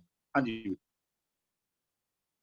ਬੜੇ ਸੁਨੇ ਉਸਦੇ ਆਪਣੇ ਵਿਚਾਰ ਰੱਖੇ ਪਰ ਬੜੀ ਅੱਛੇ ਪਾਸੇ ਤੁਸੀਂ ਜਿਹੜਾ ਮੇਲ ਜੈਂਡਰ ਬਾਰੇ ਆਪ ਜੀ ਨੇ ਜਿਹੜਾ ਵਿਚਾਰ ਰੱਖਿਆ कि मेरी नहीं आया मेरा माता आया। बिल्कुल बहुत सोहना आप जी ने परमात्मा ਨੂੰ ਨਾਥ ਕਰਕੇ ਪਤੀ ਕਰਕੇ ਅਰਥਾਂ ਤੇ ਗੁਰੂ ਸਾਹਿਬ ਨੇ ਸਮਝਾਣਾ ਕੀਤਾ। ਧੰਨਵਾਦ ਆਪ ਜੀ ਦਾ। ਇਕਬਾਲ ਵੀਰ ਜੀ ਆਪ ਜੀ ਨੈਟ ਚੈੱਕ ਕਰਿਆ ਜੇ, अगर आप जी का नेट ठीक हो गया तो प्लीज आप जी विचार रखे जे। हाँ जी आ रही जी आवाज? जी जी बिल्कुल आ रही है। सो पतवंता सो धनवंता जिस मन वसिया हर भगवंता। सुखमनी साहब विच भी असीं पढ़दे हो धनवंत कुलवंत पतवंत जीवन मुक्त जिस हृदय भगवंत। भगवंत तो भाव की है? गुण सिक्ख्या ਉਹ ਸੱਚਾ ਮਾਰਗ ਜਿਹੜਾ ਸਾਨੂੰ ਇੱਕ ਨਾਲ ਜੋੜਦਾ। ਉਸ ਜਿਸ ਹਿਰਦੇ ਘਰ ਦੇ ਵਿੱਚ ਇਹ ਗੁਣ ਹਨ ਉਹ ਭਗਵੰਤਾ ਹੈ, ਧਨਵੰਤਾ ਹੈ, ਕੁਲਵੰਤਾ ਹੈ, ਪਤਵੰਤਾ ਹੈ। ਸੋ ਪਤਵੰਤ ਪਤ ਵਾਲਾ ਉਹਦੀ ਸੁਭਾ ਉਹਦੀ ਧਨਤਾ ਸਾਰੇ ਸੰਸਾਰ ਚ ਹੋ ਜਾਂਦੀ ਹੈ ਜਿਹਦੇ ਮਨ ਦੇ ਅੰਦਰ ਹਰੀ ਭਗਵੰਤ ਵਸਿਆ ਹੋਇਆ ਹੁੰਦਾ ਹੈ। ਸੋ ਧਨਵੰਤਾ ਉਹ ਗੁਣਾਂ ਦਾ ਸਾਗਰ ਬਣ ਜਾਂਦਾ ਹੈ, ਸਮੁੰਦਰ ਬਣ ਜਾਂਦਾ ਹੈ, ਗੁਣਾਂ ਦਾ ਖਜ਼ਾਨਾ ਬਣ ਜਾਂਦਾ ਹੈ ਜਿਹਦੇ ਅੰਦਰ ਭਗਵੰਤ ਹੈ, ਭਾਵ ਰੱਬ ਹੈ। ਮਾਤ ਪਿਤਾ ਸੁਤ ਬੰਧਪ ਭਾਈ। ਹੁਣ ਵੀਰ ਜੀ ਨੇ ਬਹੁਤ ਸੋਹਣਾ ਪ੍ਰਮਾਣਿਕਤਾ ਦੇ ਦਿੱਤੀ ਹੈਗੀ ਆ ਵੀ ਪ੍ਰਮਾਤਮਾ ਸਾਡਾ ਮਾਤਾ ਪਿਤਾ ਸੁਤ ਬੰਧਪ ਭਾਈ ਵੀ ਬਣਦਾ। ਇਹ ਸਾਡਾ ਤਨ ਦਾ ਨਹੀਂ ਬਣਦਾ, ਇਹ ਸਾਡੇ ਮਨ ਦਾ ਬਣਦਾ ਹੈ। ਇਹ ਸਾਰਾ ਜਿਹੜਾ ਪ੍ਰਮਾਤਮਾ ਨਾਲ ਸਾਡਾ ਸੰਬੰਧ ਹੈ ਇਹ ਮਨ ਕਰਕੇ ਹੈ। ਇਹ ਪ੍ਰਮਾਤਮਾ ਨੇ ਮਨ ਦੀਆਂ ਅਵਸਥਾਵਾਂ ਦੇ ਵਿੱਚ ਸਾਡਾ ਮਨ ਦਾ ਜਿਹੜਾ ਮਾਤਾ ਹੈ ਪਿਤਾ ਹੈ ਉਹ ਬਣਨਾ ਹੈ। ਹੁਣ ਜਦੋਂ ਉਹ ਸਾਡੀ ਪ੍ਰਤਿਪਾਲਣਾ ਮਾਤਾ ਪਿਤਾ ਬਣ ਕੇ ਕਰਦਾ ਹੈ, ਸੁੱਤ ਬਣ ਕੇ ਵੀ ਕਰਦਾ ਹੈ, ਬੰਧਪ ਬਣ ਕੇ ਵੀ ਕਰਦਾ ਹੈ, ਭਾਵ ਹਰ ਰਿਸ਼ਤਾ ਉਹ ਨਿਭਾਉਂਦਾ ਹੈ, ਭਾਈ ਬਣ ਕੇ ਵੀ ਕਰਦਾ ਹੈ। ਕੌਣ ਕਰਦਾ? ਜਿਨਨੇ ਸ੍ਰਿਸ਼ਟ ਉਪਾਈ ਹੈ, ਜਿਸ ਨੇ ਇਹ ਪੈਦਾ ਕੀਤੀ ਹੈ ਸੰਸਾਰ ਲੋਕਾਈ, ਉਹ ਸਾਡੀ ਇਸ ਤਰ੍ਹਾਂ ਰੱਖਿਆ ਕਰਦਾ ਹੈ ਸਾਡੇ ਮਨ ਦੀ ਜਿਵੇਂ ਮਾਤਾ ਪਿਤਾ ਬੰਧਪ ਭਾਈ ਸਾਡੇ ਰਿਸ਼ਤੇ ਸਾਖ ਸੰਬੰਧੀ ਜਿਹੜੇ ਸਾਡੀ ਤਨ ਕਰਕੇ ਮਦਦ ਕਰਦੇ ਹਨ। ਉਹ ਇਸ ਪ੍ਰਮਾਤਮਾ ਜਿਹੜਾ ਹੈਗਾ ਉਹ ਸੀ, ਕਿਉਂਕਿ ਜਦੋਂ ਤਨ ਰਾਹੀਂ ਪ੍ਰਗਟ ਹੋਊਗਾ ਤਾਂ ਹੀ ਸਾਨੂੰ ਉਸ ਗੱਲ ਦੀ ਸੋਝੀ ਪਊਗੀ। ਜਦੋਂ ਸਾਨੂੰ ਦ੍ਰਿਸ਼ਟਮਾਨ ਕੁਝ ਦਿਸੂਗਾ ਤਾਂ ਹੀ ਸੋਝੀ ਪਊਗੀ ਵੀ ਇਹ ਇਸ ਤਰ੍ਹਾਂ ਵੀ ਹੁੰਦਾ ਹੈ। ਸਾਡਾ ਤਨ ਦਾ ਪਿਤਾ ਮਾਤਾ ਸਾਡੇ ਸੰਸਾਰ ਦੇ ਵਿੱਚ ਹੈ, ਅਸੀਂ ਰਿਸ਼ਤਾ ਨਿਭਾਉਂਦੇ ਹਾਂ, ਸਾਨੂੰ ਬਾਖੂਬੀ ਪਤਾ ਵੀ ਮਾਤਾ ਕੀ ਹੈ ਤੇ ਪਿਤਾ ਕੀ ਹੈ। ਉਸ ਤਨ ਦੇ ਦੱਸੇ ਹੋਏ ਸੰਬੰਧ ਨੂੰ ਹੀ ਮਨ ਦੇ ਅੰਦਰ ਉਸੇ ਤਰ੍ਹਾਂ ਹੀ ਸੰਬੰਧ ਬਣਦਾ ਹੈ। ਸਾਡਾ ਮਨ ਦਾ ਮਾਤਾ ਮਤ ਹੈ, ਪਿਤਾ ਸੰਤੋਖ ਹੈ। ਇਸ ਤਰ੍ਹਾਂ ਇਹ ਸਾਡਾ ਜਿਹੜਾ ਸੰਬੰਧ ਹੈ ਉਹ ਅੰਦਰਲੀ ਸ੍ਰਿਸ਼ਟੀ ਦੇ ਵਿੱਚ, ਮਨ ਦੀ ਸ੍ਰਿਸ਼ਟੀ ਦੇ ਵਿੱਚ ਪਰਮਾਤਮਾ ਨਾਲ ਇਕਸਾਰਤਾ ਬਣਦੀ ਹੈ। ਉਹ ਰਿਸ਼ਤੇ ਬਣਦੇ, ਅਵਸਥਾਵਾਂ ਬਣਦੀਆਂ ਹਨ। ਉਹ ਕਿ ਮਾਤਾ ਦੀ ਤਰ੍ਹਾਂ ਵੀ ਸਾਡੀ ਸੰਬੰਧ ਬਣਦਾ ਹੈ, ਪਿਤਾ ਦੀ ਤਰ੍ਹਾਂ ਵੀ, ਪੁੱਤ ਦੀ ਤਰ੍ਹਾਂ ਵੀ, ਬੰਧਪ ਦੀ ਤਰ੍ਹਾਂ ਵੀ। ਇਹ ਸਾਡਾ ਅਵਸਥਾ ਉਹ ਬਣਦੀ ਹੈ। ਉਹ ਅਵਸਥਾ ਸਿਰਫ ਕੇਵਲ ਤੇ ਕੇਵਲ ਮਨ ਦੀ ਹੈ। ਇਸ ਲਈ ਪ੍ਰਮਾਤਮਾ ਜਿਹੜਾ ਉਹ ਸਾਡਾ ਸੰਬੰਧ ਮਨ ਕਰਕੇ ਮਾਤਾ ਪਿਤਾ ਵਾਲਾ ਬਣਦਾ ਹੈ। ਬਣਦਾ ਉਸ ਨਾਲ ਹੈ ਜਿਹਨੇ ਸ੍ਰਿਸ਼ਟ ਪੈਦਾ ਕੀਤੀ, ਉਸ ਕਰਤੇ ਦੀ। ਹੋਰ ਕੋਈ ਦੂਜਾ ਨਹੀਂ ਹੈ ਜਿਹੜਾ ਸਾਡੇ ਮਨ ਦੇ ਅੰਦਰ ਆ ਕੇ ਵਸ ਸਕੇ ਜਾਂ ਸਾਡੇ ਮਨ ਨੂੰ ਆ ਕੇ ਤਬਦੀਲ ਕਰ ਸਕੇ ਜਾਂ ਸਾਡੇ ਮਨ ਦੇ ਅੰਦਰ ਆ ਕੇ ਉਹ ਰਿਸ਼ਤੇ ਬਣਾ ਸਕੇ, ਅਵਸਥਾ ਬਣਾ ਸਕੇ। ਬਿਲਕੁਲ ਨਹੀਂ, ਉਹ ਕੇਵਲ ਤੇ ਕੇਵਲ ਉਹੀ ਹੈ ਜਿਹਨੇ ਇਹ ਪੈਦਾ ਕੀਤੀ ਹੈ ਜੀ। ਧੰਨਵਾਦ ਵੀਰ ਜੀ। ਤਨ ਕਰਕੇ ਜਿਹੜੇ ਰਿਸ਼ਤਿਆਂ ਨੂੰ ਅਸੀਂ ਮਹਿਸੂਸ ਕਰ ਲੈਂਦੇ ਹਾਂ ਉਹ ਜੇ ਮਾਤ ਨੂੰ ਅਸੀਂ ਤਨ ਕਰਕੇ ਮਹਿਸੂਸ ਕੀਤਾ ਤਾਂ ਹੀ ਉਹ ਮਨ ਕਰਕੇ ਉਸ ਪਰਮਾਤਮਾ ਨੂੰ ਸਮਝ ਪਾਵਾਂਗੇ ਕਿ ਮਨ ਕਰਕੇ ਉਹ ਮਾਤ ਤੋਂ ਕੀ ਭਾਵ। ਧੰਨਵਾਦ ਆਪ ਜੀ ਦਾ, आपने तन ते मन ਨੂੰ ਰਿਲੇਟ ਕਰਕੇ ਸਮਝਾਣਾ ਕੀਤਾ ਜੀ। ਭੂਆ ਜੀ ਹਾਂਜੀ, ਇਹਦੀ ਜਿਹੜੀ ਦੂਸਰੀ ਲਾਈਨ ਹੈ ਕਿ ਜਿਸ ਮਨ ਵਸਿਆ ਹਰ ਭਗਵੰਤਾ ਮਾਤ ਪਿਤਾ ਸੁਤ ਬੰਧਪ ਭਾਈ ਜਿਨ ਇਹ ਸ੍ਰਿਸ਼ਟ ਉਪਾਈ ਹੈ।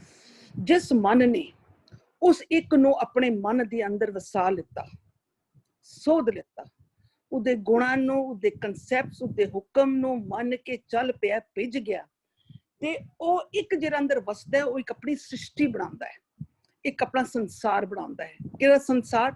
ਸਾਰੇ ਰਿਸ਼ਤਿਆਂ ਦਾ। ਉਹਦੇ ਜਿਹੜੇ ਗੁਣ ਜਿਹੜੇ ਇੱਕ ਦੇ ਹੁੰਦੇ ਹਨ ਉਹ ਮਾਤਾ ਕਦੀ ਬਣਦਾ ਹੈ, ਕਦੀ ਪਿਤਾ ਬਣਦਾ ਹੈ, ਸੁੱਤ ਬੰਧਪ ਬਾਈ। ਇਹ ਸਾਰੀ ਅੰਦਰ ਦੀ ਇੱਕ ਸੰਸਾਰ ਬਣਦਾ ਹੈ, ਇੱਕ ਸ੍ਰਿਸ਼ਟੀ, ਇੱਕ ਰਿਲੇਸ਼ਨਸ਼ਿਪਸ ਬਣਦਾ ਹੈ ਜਦੋਂ ਮਨ ਨੇ ਉਸ ਇੱਕ ਨੂੰ ਵਸਾ ਲਿੱਤਾ। ਜਦੋਂ ਉਸਨੇ ਇਹ ਸ੍ਰਿਸ਼ਟੀ ਬਣਾ ਲਿੱਤੀ ਤੇ ਇਹੀ ਸ੍ਰਿਸ਼ਟੀ, ਇਹੀ ਸਾਰੇ ਗੁਣ ਜੋ ਇੱਕ ਹੈ, ਇਹੀ ਅਸੀਂ ਧਨਵੰਤੇ ਹੋ ਜਾਂਦੇ ਹਾਂ। ਵੀ ਬਿਕਮ ਵੈਰੀ ਰਿਚ, ਜਿਸਦਾ ਮੁੱਲ ਨਹੀਂ ਪਾਇਆ ਜਾ ਸਕਦਾ। ਔਰ ਇਹ ਸਾਨੂੰ ਪਤਵੰਤਾ ਬਣਾ ਦਿੰਦਾ ਹੈ। ਕੌਣ? ਉਹ ਇੱਕ ਜਿਹੜਾ ਹੈ, ਉਹਦੇ ਗੁਣ ਜਿਹੜਾ ਹੈ makes us what? Maintain our self respect। ਪਤਵੰਤ ਰੱਖਣਾ ਮੀਨ ਕੀਪਿੰਗ our self respect। ਅਸੀਂ ਆਪਣੇ ਨਜ਼ਰ ਤੇ ਜੋ ਅਸੀਂ ਗਿਰੇ ਹੋਏ ਸਾਂ ਔਗਣਾਂ ਦੇ ਵਿੱਚ ਰਹਿ ਕੇ, ਅੱਜ ਅਸੀਂ ਆਪਣੀ ਨਜ਼ਰ ਤੋਂ ਉੱਠ ਕੇ we have maintained our self respect because we are now very rich। ਅਮੀਰੀ ਬਹੁਤ ਹੈ ਗੁਣਾਂ ਦਾ ਜੋ ਅਮੁੱਲ ਹੈ। ਔਰ ਕਿੰਜ ਪ੍ਰਾਪਤ ਕੀਤਾ? ਜਦੋਂ ਉਹ ਆਪ ਅੰਦਰ ਆ ਕੇ ਵਸ ਗਿਆ। ਹਾਂਜੀ, ਜਦੋਂ ਉਹ ਪਰਮਾਤਮਾ ਦੇ ਗੁਣ ਅੰਦਰ ਆ ਕੇ ਵਸ ਗਏ ਤੇ ਅਮੀਰੀ ਆ ਗਈ, ਅਮੀਰ ਹੋ ਗਏ। ਧੰਨਵਾਦ ਗੁਰੂ ਜੀ, ਬਹੁਤ ਸੋਹਣੇ ਵਿਚਾਰ ਆਪ ਜੀ ਨੇ ਕੀਤੇ। ਅੱਜ 2 ਪਦਿਆਂ ਦੇ ਪਾਠ ਹੋਏ ਨੇ। ਰਵਿੰਦਰ ਵੀਰ ਜੀ, ਆਪ ਜੀ ਗਾਇਨ ਕਰ ਲਿਆ ਜੀ 2 ਪਦਿਆਂ ਦਾ, ਫਿਰ ਉਹਦੇ ਬਾਅਦ ਸਵਾਲ ਜਵਾਬ ਦਾ ਸੈਸ਼ਨ ਆਰੰਭ ਹੋਣਾ।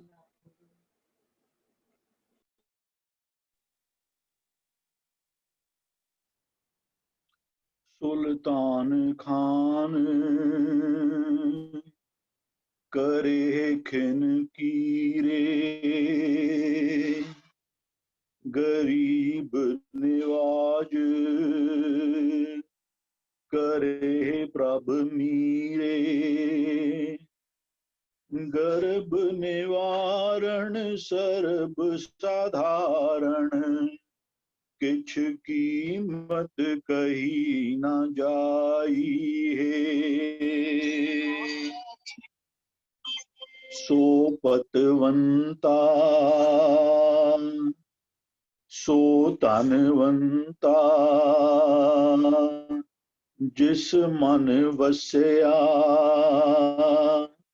हर भगवंता। मात पिता सुत बंदप पाई, जिन एह श्रेष्ठ उपाई है। वाहिगुरु जी का खालसा। ਹੋਈਆਂ ਬੇਅੰਤ ਪੁਲਾਂ ਦੀ ਕਿਮਾ। ਵਾਹਿਗੁਰੂ ਜੀ ਕਾ ਖਾਲਸਾ, ਵਾਹਿਗੁਰੂ ਜੀ ਕੀ ਫਤਿਹ। ਤਜਿੰਦਰ ਜੀ, ਆਪ ਜੀ ਕੋਲ ਕੋਈ ਸਵਾਲ ਹੈ? ਨਹੀਂ ਤਾਂ ਇੱਕ WhatsApp ਤੇ ਸਵਾਲ ਆਇਆ, ਮੈਂ ਭੂਆ ਜੀ ਕੋਲੋਂ ਪੁੱਛਣ ਵਾਸਤੇ ਮੈਂ ਪੁੱਛ ਲਵਾਂ। ਵੀਰ ਜੀ ਆਇਆ ਹੋਇਆ ਵੀਰ ਜੀ, ਸਵਾਲ ਹੈਗਾ ਸੌਰੀ, ਪਹਿਲੇ ਉਹ ਸਵਾਲ ਲੈ ਲਈਏ, ਫਿਰ ਬਾਕੀ ਫੇਸਬੁੱਕ ਔਰ WhatsApp ਅਸੀਂ ਜ਼ੂਮ ਵਾਲੇ ਲੈ ਲਾਂਗੇ। 2 ਮਿੰਟ ਭੈਣ ਜੀ, ਮੈਨੂੰ ਭੈਣ ਜੀ ਔਰ ਰਵਨੀਤ ਕੌਰ ਜੀ ਸਵਾਲ ਸ਼ੇਅਰ ਕਰਤਾ ਹੈ ਸਕਰੀਨ ਤੇ। ਭੂਆ ਜੀ, ਇਸ ਬਾਬਤ ਆਪ ਜੀ ਵਿਚਾਰ ਰੱਖਦੇ ਹੋ, ਫਿਰ ਅਸੀਂ ਰਵਨੀਤ ਭੈਣ ਜੀ ਔਰ ਮੀਨੂ ਭੈਣ ਜੀ ਦਾ ਇੱਕ ਹੈਗਾ ਉਹ ਵੀ ਸਵਾਲ ਲੈ ਲਾਂਗੇ। ਕੋਈ ਵੀਰਨ ਭੂਆ ਜੀ ਉਹਨਾਂ ਨੇ ਸਵਾਲ ਪਾਇਆ ਕਿ ਪੈਰਾਮਿਲਟਰੀ ਫੋਰਸਿਸ ਵਿੱਚ ਹੈਗੇ ਨੇ, ਪਾਰਲੀਮੈਂਟਰੀ ਫੋਰਸ ਵਿੱਚ ਹੈਗੇ ਤੇ ਉਹਨਾਂ ਦੇ ਕੋਲੀਗ ਜਿਹੜੇ ਹਨ ਉਹ ਡਰਿੰਕ ਵੀ ਕਰਦੇ ਹਨ, ਸਮੋਕ ਵੀ ਕਰਦੇ ਹਨ, ਖੈਨੀ ਇਤਿਆਦਿ ਵੀ ਖਾਂਦੇ ਹਨ ਤੇ ਇਹ ਉਹਨਾਂ ਨੂੰ ਸਮਝਾ ਰਹੇ ਹਨ, ਪਰ ਉਹ ਜਾਣਬੁੱਝ ਕੇ ਲਿਵਿੰਗ ਰੂਮ ਵਿੱਚ ਵੀ ਖਾ ਰਹੇ ਹਨ ਤੇ ਜਾਣਬੁੱਝ ਕੇ ਟੀਜ਼ਿੰਗ ਕਰ ਰਹੇ ਹਨ, ਜਿੱਥੇ ਤੱਕ ਮੈਨੂੰ ਸਮਝ ਆ ਰਿਹਾ ਤੇ ਉਸ ਬਾਬਤ ਉਹ ਵਿਚਾਰ ਚਾਹ ਰਹੇ ਨੇ ਆਪ ਜੀ ਦੇ। ਜੀ ਭੂਆ ਜੀ। ਦੇਖੋ, ਅਗਰ ਅਸੀਂ ਕੋਈ ਗੰਦਗੀ ਸਾਫ਼ ਕਰਨੀ ਹੈ ਨਾ ਤੇ ਸਾਨੂੰ ਗੰਦਗੀ ਦੇ ਅੰਦਰ ਜਾਣਾ ਪਏਗਾ। Without going we can not clean. ਠੀਕ ਹੈ that these people and all are definitely going out just to tease you, to make problems for you, but agar ਤੁਹਾਡਾ motive is strong, if your motive is strong, then you have to withstand all these things। ਕਿਉਂਕਿ ਗੰਦਗੀ ਦੇ ਵਿੱਚ ਤੁਹਾਨੂੰ ਕੋਈ ਬਹੁਤ ਅੱਛਾ result ਬਹੁਤ ਜਲਦੀ ਨਹੀਂ ਮਿਲੇਗਾ। it takes time। so I think you should stand। ਤੁਹਾਨੂੰ ਆਪਣਾ ਇੱਕ ਸਟੈਂਡ ਲੈਣਾ ਚਾਹੀਦਾ ਉੱਥੇ, and you should be very strong in this, because ਇੱਕ ਮਿਸ਼ਨ ਲੈ ਕੇ ਚੱਲੇ ਹੋ ਤਾਂ ਹੁਣ ਢੇਰੀ ਨਹੀਂ ਹੋਣਾ। ਤੁਹਾਨੂੰ ਉੱਥੇ ਕੋਈ ਵਾਵਾ ਨਹੀਂ ਮਿਲੇਗੀ, ਹਾਲੀ ਤੁਹਾਨੂੰ ਗੰਦਗੀ ਮਿਲੇਗੀ, because it is not very easy for them to leave the smoking, it's not easy for them to leave these addictions। तो अगर तुसी उसे चल पे हो तो please stand to it। हो सकता है कि कहते हैं कि किसी दा अपना एक कैपेसिटी होती है कि if you have a very good capacity, stand to it। at time किसी दी कैपेसिटी नहीं होती है, they feel कि ਅਸੀਂ लोग I'm going to get drowned into it। so the person should leave. Then the person should leave. I think this is what the answer should be. जी भूआ जी, thanks a lot, very good, marvelous विचार। Net ਤੇ ਵੀ ਬੜਾ data available ਹੈ, net ਤੇ ਵੀ data ਬਹੁਤ available ਹੈ, ਜਿਹੜੇ smoking ਦੇ ਜਿਹੜੇ ਹਾਰਮਸ ਹਨ, ਫੋਟੋਗ੍ਰਾਫਸ ਬਹੁਤ ਅਵੇਲੇਬਲ ਹਨ, ਜਿਹੜੇ ਤੰਬਾਕੂ ਇਤਿਆਦੀ ਸੇਵਨ ਕਰਦੇ ਹਨ, ਉਹਨਾਂ ਦਾ ਰਿਜ਼ਲਟ ਕੀ ਨਿਕਲਦਾ ਹੈ ਉਹਦਾ ਵੀ ਸਾਰਾ ਉਹ ਲੈ ਸਕਦੇ ਹਨ। ਮੈਂ ਆਪ ਆਪਣੀ ਇੱਕ ਫਾਈਲ ਬਣਾ ਕੇ ਕਾਫੀ ਚਿਰ ਤੱਕ ਰੱਖੀ ਰਹੀ ਹੈ, ਔਰ ਕਈਆਂ ਨੂੰ ਦਿਖਾ ਕੇ ਕਈਆਂ ਨੇ ਛੱਡਣਾ ਵੀ ਕੀਤਾ, ਜਿਨ੍ਹਾਂ ਨੂੰ ਸਮੋਕਿੰਗ ਤੰਬਾਕੂ ਖਾਣ ਦੀਆਂ ਤੇ ਕੰਸੀਕੁਐਂਸਿਸ ਅਗਰ ਅਸੀਂ ਦਸੀਏ ਤੇ ਕਈ ਲੋਕਾਂ ਨੇ ਛੱਡਣੀਆਂ ਕੀਤੀਆਂ ਵੀ ਹਨ। ਤੇ ਇਸ ਤਰ੍ਹਾਂ ਦੀ ਫਾਈਲਸ ਅਸੀਂ ਮੇਰੇ ਖਿਆਲ ਨਾਲ ਕੇਵਲ ਉਹ ਨਹੀਂ, ਅਸੀਂ ਸਾਰੇ ਹੀ ਨੈਟ ਦੇ ਥਰੂ ਫਾਈਲਸ ਬਣਾ ਕੇ ਰੱਖੀਏ, ਲੋਕਾਂ ਨੂੰ ਗਾਈਡ ਕਰੀਏ, ਭਾਵੇਂ ਉਹ ਨਹੀਂ ਪੀਂਦੇ ਤਾਂ ਵੀ ਅਸੀਂ ਦਸੀਏ ਕਿ ਆਲੇ ਦੁਆਲੇ ਉਹ ਵੀ ਕਲੀਨਿੰਗ ਕਰਨ, ਉਹ ਵੀ ਸਮਝਾਣਾ ਕਰਨ, ਕਿਉਂਕਿ ਇਹ ਬਹੁਤ ਵੱਡਾ ਰੋਗ ਹੈ ਜਿਹੜਾ ਆਉਣ ਵਾਲੇ ਸਮੇਂ ਵਿੱਚ ਗੁਰੂ ਸਾਹਿਬ ਨੇ 500-550 ਸਾਲ ਪਹਿਲਾਂ ਹੀ ਸਾਨੂੰ ਸਮਝਾਤਾ ਸੀਗਾ, ਤੇ ਇਹ ਕਈਆਂ ਦੇ ਸਰੀਰ ਨੂੰ ਕਾਫੀ ਜਿਹੜਾ ਰੋਗੀ ਕਰਦਾ। ਬਹੁਤ ਜ਼ਰੂਰਤ ਹੈ ਇਸ ਰੋਗ ਤੋਂ ਦੂਰ ਕਰਨ ਦੀ। ਜੀ ਤਜਿੰਦਰ ਵੀਰ ਜੀ। प्लीज एक्सक्यूज मी, एक मिनट मैं एक गल करना चाहती है, प्लीज 1 मिनट, कि इंज हैगा कि भाई जेरे लोग आर इन स्मोकिंग और इन ड्रिंकिंग और taking khaini whatever they take, actually ਅਸੀਂ ਹਾਲੇ ਨਾ ਸੁਪਰਫੀਸ਼ੀਅਲ ਲੈਵਲ ਦੇ ਉੱਪਰ ਅਸੀਂ ਵਰਕ ਕਰਦੇ ਹਾਂ, ਅਸੀਂ ਉਹਨਾਂ ਨੂੰ ਮਨਾ ਕਰਦੇ it's not good, it's not good, ਪਰ ਕਦੀ ਅਸੀਂ ਲੋਕਾਂ ਨੇ deep down to the root ਕਦੀ ਨਹੀਂ ਪਹੁੰਚੇ। We as psychologists, when we are working with these people, we try to go to the root. Kyun they are doing all this? Why they are drinking? Why they are smoking? There's always a reason. There's always a root cause. Then what happens when we people are working on this? We go to the root cause. ਹਾਲੀ ਤੇ ਜਦੋਂ ਤੁਸੀਂ ਲੋਕ ਇਸ ਪਾਸੇ ਕੰਮ ਕਰੇ, ਤੁਸੀਂ ਅਸੀਂ ਕਹਿੰਦੇ ਕਿ ਬਈ don't drink, this is not good, this is not good for your health, everything. But have we gone to the root cause? What's about youngsters? ਜਿਹੜੇ youngsters ਹੈਗੇ ਨੇ ਉਹਨਾਂ ਦੇ ਚਲੋ they don't have any cause, but they are smoking. No. They have a cause. They have a cause. I'm sorry to say, they have a cause. नहीं, वो जी मैं अपने क्वेश्चन कंप्लीट करना कि just because of lavish life they think कि this is a part of life. That is not a cause, बुआ जी। ਉਹਨਾਂ ਦੀ lavish life ਕਰਕੇ ਉਹਨਾਂ ਨੂੰ ਲੱਗਦਾ this is a part of life, we have to smoke, we have to drink.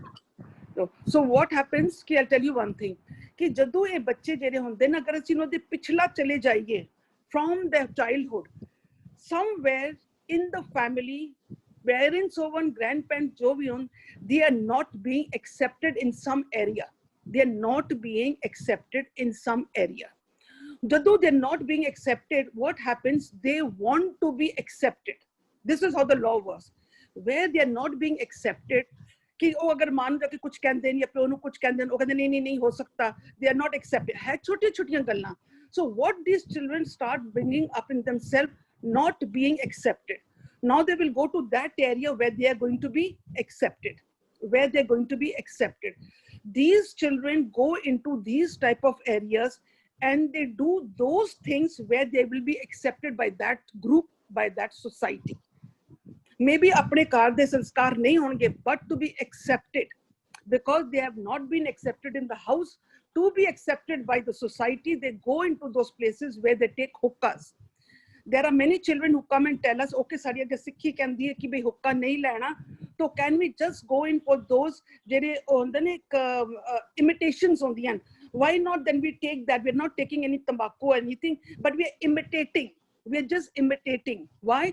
So that the people will accept us in that group, because all are taking hookahs. So what happens?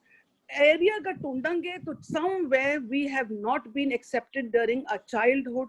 Certain area jithe bacche bahar jaake inna cheezan da support lende, and they think that this is the new generation. These are the pubs made for us where we have money and we can flaunt. But actually the area which we have to work on is where they were not accepted and now they want to be accepted. That is why we parents have to be very good listeners to the children. ਸਾਨੂੰ ਬੱਚਿਆਂ ਦੀ ਗੱਲਾਂ ਨੂੰ ਦੇਖਣਾ ਚਾਹੀਦਾ ਹੈ, ਸੁਣਨਾ ਚਾਹੀਦਾ ਹੈ, ਔਰ ਜਿਹੜੀਆਂ ਗੱਲਾਂ ਜੇ ਮੰਨੀਆਂ ਮੰਨਣਾ ਪਏਗਾ, ਔਰ ਜਿਹੜੀਆਂ ਗੱਲਾਂ ਨਹੀਂ ਮੰਨੀਆਂ they must learn to get an answer of no. So this is a proper process which we are working. I see, I mean, people who are smoking, what are they smoking? When a smoke comes in front of them, This is a spiritual answer we get, that the child is not ready, the man is not ready to face the life which is across the smoking. जो smoke आंदा धुंधला आंदा है, उसकी जिहड़ी life on the other side they're not ready to face. This is the spiritual answer for smoking. अगर ਅਸੀਂ ਉਹਨਾਂ ਬੰਦੇ ਵਿੱਚ ਚਲੇ ਜਾਈਏ तो you go to an area, they're not ready to face that life. They have put that life under the carpet. So there is absolutely a very different type of prospect for these. हाँ ये हैगा कि भाई जैसे उस जगह पे वो कहते हैं कि भाई there are smoking and they are drinking and we are practicing, we're telling them not to do. But this is just on the upper level.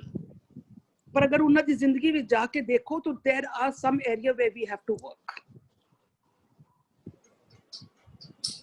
Well said police ji, बहुत अच्छी तरीके नाल आप जी ने दसा किया। एक मैं इंसिडेंट छोटा सा शेयर करना चाहूंगा, शायद दोस्तों किसी ने उससे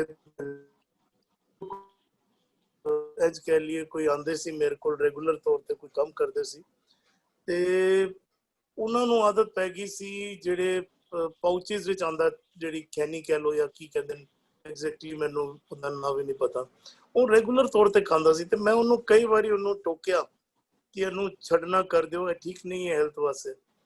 तो वो कहना भाई साहब 15-20 साल हो गए मेरे को खाते हुए, कहाँ से छूटेगी मेरे से। ਤੇ ਇੱਕ ਦਿਨ ਮੈਂ ਉਹਨੂੰ ਨਾਲ ਬਿਠਾ ਕੇ ਨੈਟ ਤੋਂ ਜਿਹੜੇ ਕਨਸੀਕੁਐਂਸਸ ਸੀਗੇ ਉਸਦੇ, ਜਿਹੜੇ ਮੂੰਹ ਦੇ ਬਿਮਾਰੀਆਂ ਹੋਈਆਂ ਸੀ, ਗਰਦਨ ਦੇ ਵਿਚਕਾਰ ਜਿਹੜੇ ਕੈਂਸਰ ਹੋਏ ਸੀ, ਜ਼ਖਮ ਸੀ, ਉਹਨੂੰ ਪੂਰੀ ਦੀ ਪੂਰੀ ਫਾਈਲ ਫੋਟੋਗ੍ਰਾਫਸ ਉਹਦੀ ਪੂਰੀ ਪ੍ਰਿੰਟ ਆਊਟ ਕੱਢ ਕੇ ਮੈਂ ਫਾਈਲ ਬਣਾਈ ਹੋਈ ਸੀ ਉਹਨੂੰ ਦਿਖਾਈ। ते कहना भाई साहब मेरे को मालूम है आप हमेशा ठीक कहते हो, मेरे को समझाते हो, मेरे भले के लिए कह रहे हो, पर मेरे से छूट नहीं रही, चलो मैं कोशिश करूंगा इसको छोड़ने की। उसने 15-20 दिन 25 दिन के बाद मेरे को लाया, हाँ कहना भाई साहब मेरे से अब छूट गई है। मैंने कहा एक बात बता, इतनी दिनों से तेरे को लत लगी हुई थी, तूने कैसे छोड़ी मुझे बता। कहना भाई साहब मेरे को एक बार ही आपने ये दिखाया ना, मेरे मन में तो डर बैठ ही गया था। मैंने कहा नहीं इसको छोड़ना ही है, ये रोग है, ये इस तरीके से नहीं मैं मरना चाहता जिस तरीके से आपने मुझे तस्वीरें दिखाई। कहना मेरे सिर दर्द होने लग गया, मेरे को इतनी तलब लगती थी खाने की कि मेरे से छूट नहीं रही थी। मैंने कहा नहीं मैंने अब खानी नहीं, चाहे कुछ भी हो जाए। मैं डॉक्टर के पास चला गया, कहता मैं हफ्ता 10 दिन डॉक्टर से दवाई लेता रहा हूँ कि मेरे को ये प्रॉब्लम है जिसकी वजह से मेरा सिर दर्द हो रहा है, मेरे को तकलीफ हो रही है, प्रॉब्लम हो रही है, लेकिन मैं वो खाना नहीं चाहता। कहना मैंने 10 दिन 12 दिन 15 दिन दवाई खाई है, अब देखो भाई साहब अभी तक मैंने इसको नहीं खाया, और ये देख लो ना मेरी जेब में पड़ी है ना मैं मेरे मुंह में है, और मैंने वादा कर दिया आज के बाद। ਹੁਣ ਮੈਨੂੰ ਇਸ ਗੱਲ ਨੂੰ कई साल हो गए, 2-3 साल हो चुके हैं इस गल ਨੂੰ। आंदा है जब भी आंदा है कई बार जिक्र करता है, भाई साहब थैंक्स है आपका कि आपकी वजह से मैंने इसको छोड़ दिया, मेरे से ये छूट गई। ਤੇ ਅਸੀਂ ਕੋਸ਼ਿਸ਼ ਕਰੀਏ ਨਾ, ਅਗਰ ਲੋਕਾਂ ਨੂੰ ਸਮਝਾਈਏ, ਪਰਸਨਲ ਟੱਚ ਦਈਏ, ਤਸਵੀਰਾਂ ਦਿਖਾਈਏ, ਉਹਨਾਂ ਨੂੰ ਜੇਕਰ ਸਮਝ ਆ ਜਾਏ, ਕਿਉਂਕਿ ਉਹਨਾਂ ਦੀ ਭਲਾਈ ਹੈ। ਜਦੋਂ ਇਹ ਸਮਝ ਆ ਜਾਏਗੀ ਤਾਂ ਮੈਨੂੰ ਲੱਗਦਾ ਹੈ ਕਿਸੇ ਨਾ ਕਿਸੇ ਦਾ ਕਿਧਰੇ ਨਾ ਕਿਧਰੇ ਭਲਾ ਹੋਏਗਾ, ਨਾ ਸਿਰਫ ਉਹਨਾਂ ਦਾ ਬਲਕਿ ਉਹਨਾਂ ਦੇ ਪਰਿਵਾਰਾਂ ਦਾ, ਉਹਨਾਂ ਦੀ ਬੱਚਿਆਂ ਦਾ ਭਲਾ ਹੋਏਗਾ ਨਾਲ। ਕਿਉਂਕਿ ਜਿੱਥੇ ਸਾਡੇ ਕਰਮ ਹੁੰਦੇ ਨਾਲ ਸਾਡੀ ਫੈਮਿਲੀਜ਼ ਜੁੜਦੀਆਂ, ਨਾਲ ਸਾਡੇ ਬੱਚੇ ਜੁੜਦੇ ਹਨ, ਤੇ ਉਸ ਦਾ ਇਫੈਕਟ ਪੂਰੀ ਪਰਿਵਾਰ ਦੇ ਉੱਤੇ ਹੁੰਦਾ। ਇਹ ਗੱਲ ਸਾਨੂੰ ਸਮਝਾਉਣ ਦੀ ਲੋੜ ਹੈ। जी तजिंदर वीर जी। ਵੀਰ ਜੀ ਮੈਨੂੰ ਸਕਸੇਨਾ ਭੈਣ ਜੀ ਦਾ ਇੱਕ ਕੋਈ ਸਵਾਲ ਸੀਗਾ, ਪਲੀਜ਼ ਆਪ ਜੀ ਰੱਖ ਲਓ, ਆਪ ਜੀ ਦੀ ਆਡੀਓ ऑन है। जी मेरा क्वेश्चन है हरविंदर वीर जी से था। उन्होंने कहा कि परमात्मा को मेल में दिखाया गया, तो क्या परमात्मा का कोई जेंडर है? मतलब फीमेल बॉडी में है, मेल बॉडी में, उनका कोई जेंडर है? ऐसा मुझे तो नहीं लगता। नहीं बिल्कुल नहीं है, बिल्कुल नहीं है, लेकिन संबोधन किया गया है ना। He is always been addressed. We are talking about a thought process. He is वो तो रूप ना रेख ना रंग किछ है, ऐसे भी है। I think नार ना पुरखा, ऐसे भी शब्द हैं गुरबानी के, नार ना पुरख। हाँ जी। He is neither female nor male. I am just talking about like एक there is a premise in which you write the शब्द. So it is not कि जो कोई भी बात जो की जा रही है ना, उसके अंदर जब भी like these things change with time. Like there was I can just share one example कि एक वो शब्द आता है भी वो just to explain this aspect जो है ना भी वो कहते नरु मरे नर काम ना आवे, पशु मरे 10 काज सवार है। तो द पर्सपेक्टिव वाज कि इंसान जब मर जाता है, इंसान किसी काम में नहीं आता। लेकिन अगर हम आज उसको देखेंगे ना, तो आज तो डेड आदमी की आंखें भी यूज की जा रही हैं, जो डेड है उनके कई बार ऑर्गन्स भी जो हैं भी पता चल जाता है डाई, उनके ऑर्गन्स भी यूज किए जा रहे हैं।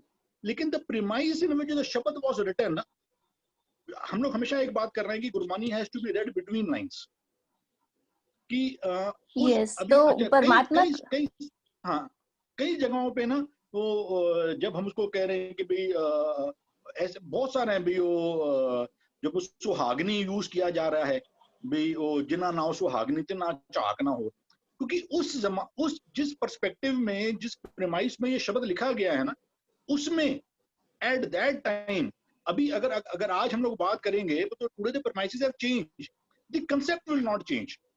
जो उस जमाने में जो हस्बैंड और वाइफ का जो रिलेशनशिप था ना, ऐसे बहुत सारे एग्जाम्पल जिसमें है, जिसमें उसको खसम पति ऐसा ऐसा एड्रेस किया गया है, कभी भी पत्नी करके एड्रेस नहीं किया गया।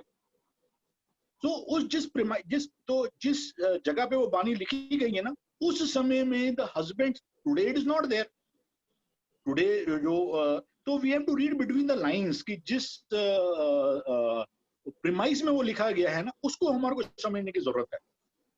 इट इज एब्सोल्युटली नार न पुरख कहो कैसे, he is neither male nor female, he is, वो जब हम उसको अवगत कह रहे हैं, अवगत का मतलब होता है अव्यक्त, that means he is not a person. लेकिन जस्ट क्योंकि उस जमाने में जिस प्रीमाइस में शब्द लिखा गया है, वहां पे the husbands commanded a higher respect in the society. So उस प्रीमाइस में ये शब्द लिखा गया है, इसलिए we have to understand from that perspective, not from any other this thing. उसका कोई जेंडर नहीं है। एंड इन गुरबानी में भी ऐसे बहुत सारे मिल जाएंगे, नार नपुर जो मैं कह रहा हूँ, ऐसे बहुत सारे हमारे को और भी मिल जाएंगे। Thank you. मैं बस एक क्लियर कर लेना चाह रही थी कि जेंडर हो ही नहीं सकता ना, वो तो नहीं चाहे नहीं, हो नहीं फीमेल सकता बॉडी में वो हो तो, चाहे मेल बॉडी में, उनका तो बिल्कुल नहीं, जेंडर बिल्कुल नहीं नहीं, है बिल्कुल नहीं। No, like Gurbani has to explain few things, it is explaining जो जो समझ के समाज के जो हालात है ना, उस समय में the women was almost a property of the men. तो I am not saying it is right, I am absolutely not justified, लेकिन जिस प्रीमाइस में ये शब्द लिखा गया है ना, जब उसको खसम किया गया है, उसको कभी भी अपनी बीवी क्यों नहीं कहा गया फिर, क्योंकि जिस प्रीमाइस में ये शब्द लिखा गया है ना, उसके अंदर it was a male dominant society. So you have to understand that, मेरे ख्याल से।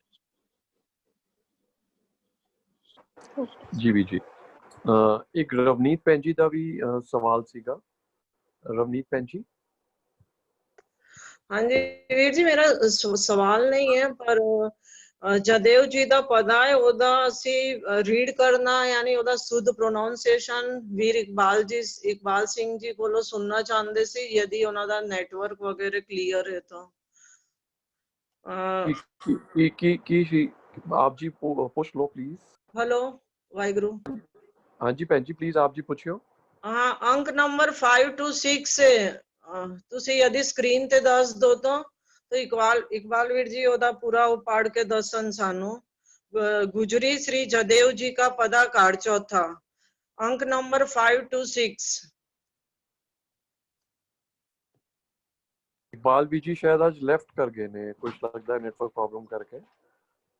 ਅਸੀਂ ਕੱਲ ਲੈ ਲਾਂਗੇ ਇਹ ਵਾਲਾ ਸਵਾਲ, ਜਾਂ ਹਰਵਿੰਦਰ ਵੀ ਜੀ ਆਪ ਜੀ ਨੂੰ ਅਗਰ ਪਤਾ ਹੋਏ ਤੇ ਹਰਪ੍ਰੀਤ ਵੀ ਜੀ ਆਪ ਜੀ ਪਲੀਜ਼, ਉਹਨਾਂ ਨੇ ਪੇਜ ਨੰਬਰ ਦੱਸਿਆ ਹਰਪ੍ਰੀਤ ਵੀ ਜੀ। ਉਹ ਜਿਹੜਾ ਸ਼ਬਦ ਹੈ ਪਰਮਾਦ हाँ जी, ਪਰਕੋਤਮ ਮਗਰਾ, ਥੋੜਾ ਉਹ ਬੜਾ ਔਖਾ ਜਿਹਾ हाँ जी, ਸੰਸਕ੍ਰਿਤ ਦਾ ਹੈ ਉਹ, ਤੇ हाँ ਆਈ जी, ਥਿੰਕ ਜਿਹਦੀ अच्छा ਜ਼ਿਆਦਾ क्या ਪਕੜ ਉਹਦੇ इकबाल ਤੇ ਉਹ ਕਰੇ ਤੇ ਬੈਟਰ ਹੈ, ਜਾਂ ਉਸ हाँ ਨਾਲੋਂ ਵੀ जी, ਬੈਟਰ ਹੈ ਜਿਹੜੇ ਅੱਛੇ ਅੱਛੇ ਬੰਦਿਆਂ ਦੇ। ਇੱਕ ਛੋਟੀ 4 ਸਾਲ ਦੀ ਕੁੜੀ ਨੇ ਉਹ ਪਦਾ ਜਿਹੜਾ ਹੈ ਉਹ ਨੈਟ ਤੇ ਵੀ ਅਵੇਲੇਬਲ ਹੈ, ਜੇ ਆਪ ਜੀ ਸ਼ੁੱਧ ਸੁਣਨਾ ਚਾਹੁੰਦੇ ਹੋ। ਉਹ ਕੁੜੀ ਵੀ ਕਮਾਲ ਨਾਲ, ਉਹ just a 4 years 5 years old girl, ਜਿਹਨੇ ਪੂਰਾ ਸਹਿਜ ਪਾਠ ਵੀ ਕੀਤਾ ਹੋਇਆ ਹੈ। It is available on the YouTube ਵਗੈਰਾ। ਉਹ ਕੁੜੀ ਉਹਨੂੰ ਬਿਨਾਂ ਦੇਖੇ ਉਹਨੂੰ ਇਤਨਾ ਵਧੀਆ ਨਾਲ ਐਕਸਪਲੇਨ ਕਰੀ ਜਾਂਦੀ ਪਈ ਹੈ।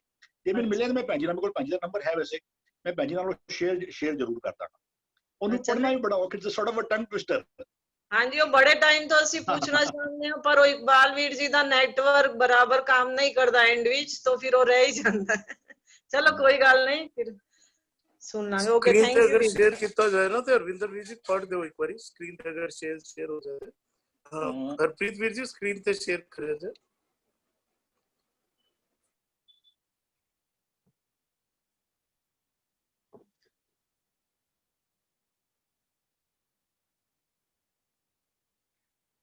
हविंदर वीर जी पहली पंक्ति की है, हरप्रीत वीर जी पूछ रहे ने पंक्ति की ਭੈਣ ਜੀ ਨੂੰ ਪਤਾ ਭੈਣ ਜੀ ਕੋਈ ਲਾਈਨ ਦੱਸੋ। परमाद पुरख मत, वो मीन प्रोनाउंसिएशन बराबर करना नहीं होता। फर्स्ट वर्ड है परमाद पुरख मनो पी म्यंग सत आद पाव रत्यंग। 5 to 6 देवे। परमाद पुरख पुरख मनो पी म्यंग सत आद पाव रत्यंग। एक्चुअली है ना 5 कोई अगली लाइन, अगली कोई और लाइन बोलो। नहीं सुनो ना, एक्चुअली एकदम एंड विच ही है वो गुजरी श्री जद एंड विच ही है।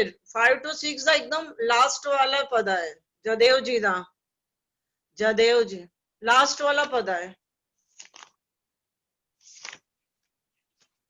फिर ओदी बाद राग देवगंधारी शुरू हो जाता है, लास्ट है गुजरी राग कोई गुजरी। लाइन थोड़ी और बोलो ना कोई। अच्छा ओके। केवल राम नाम मनोरमंग रम्यंग बद अमृत तत् मयंग। आगे आगे आगे आगे आगे आगे आगे ओदा ये विजुअल स्क्रीन अच्छा आ गया ना। हाँ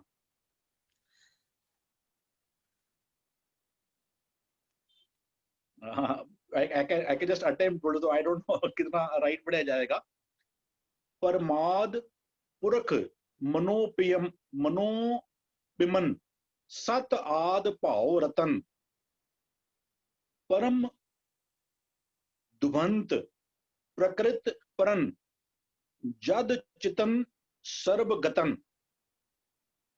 केवल राम नाम मनोरमन बद अमृत तत्मयन नादनोत जस मरेणन जन्म जराद मरण भयन इच्छस जमाद पराभयन जस स्वस्थ सुकृत कृतन पव पूत पाव सभ्यन परमन प्रसन्नन मदन लोभाद दृष्ट पर ग्रहण जद विद आचरणन तज सकल दो कृत दुर्मति पज चक्र धर शरणन हर भगत निज नह केवला रिद कर्मणा बचसा जागेन किन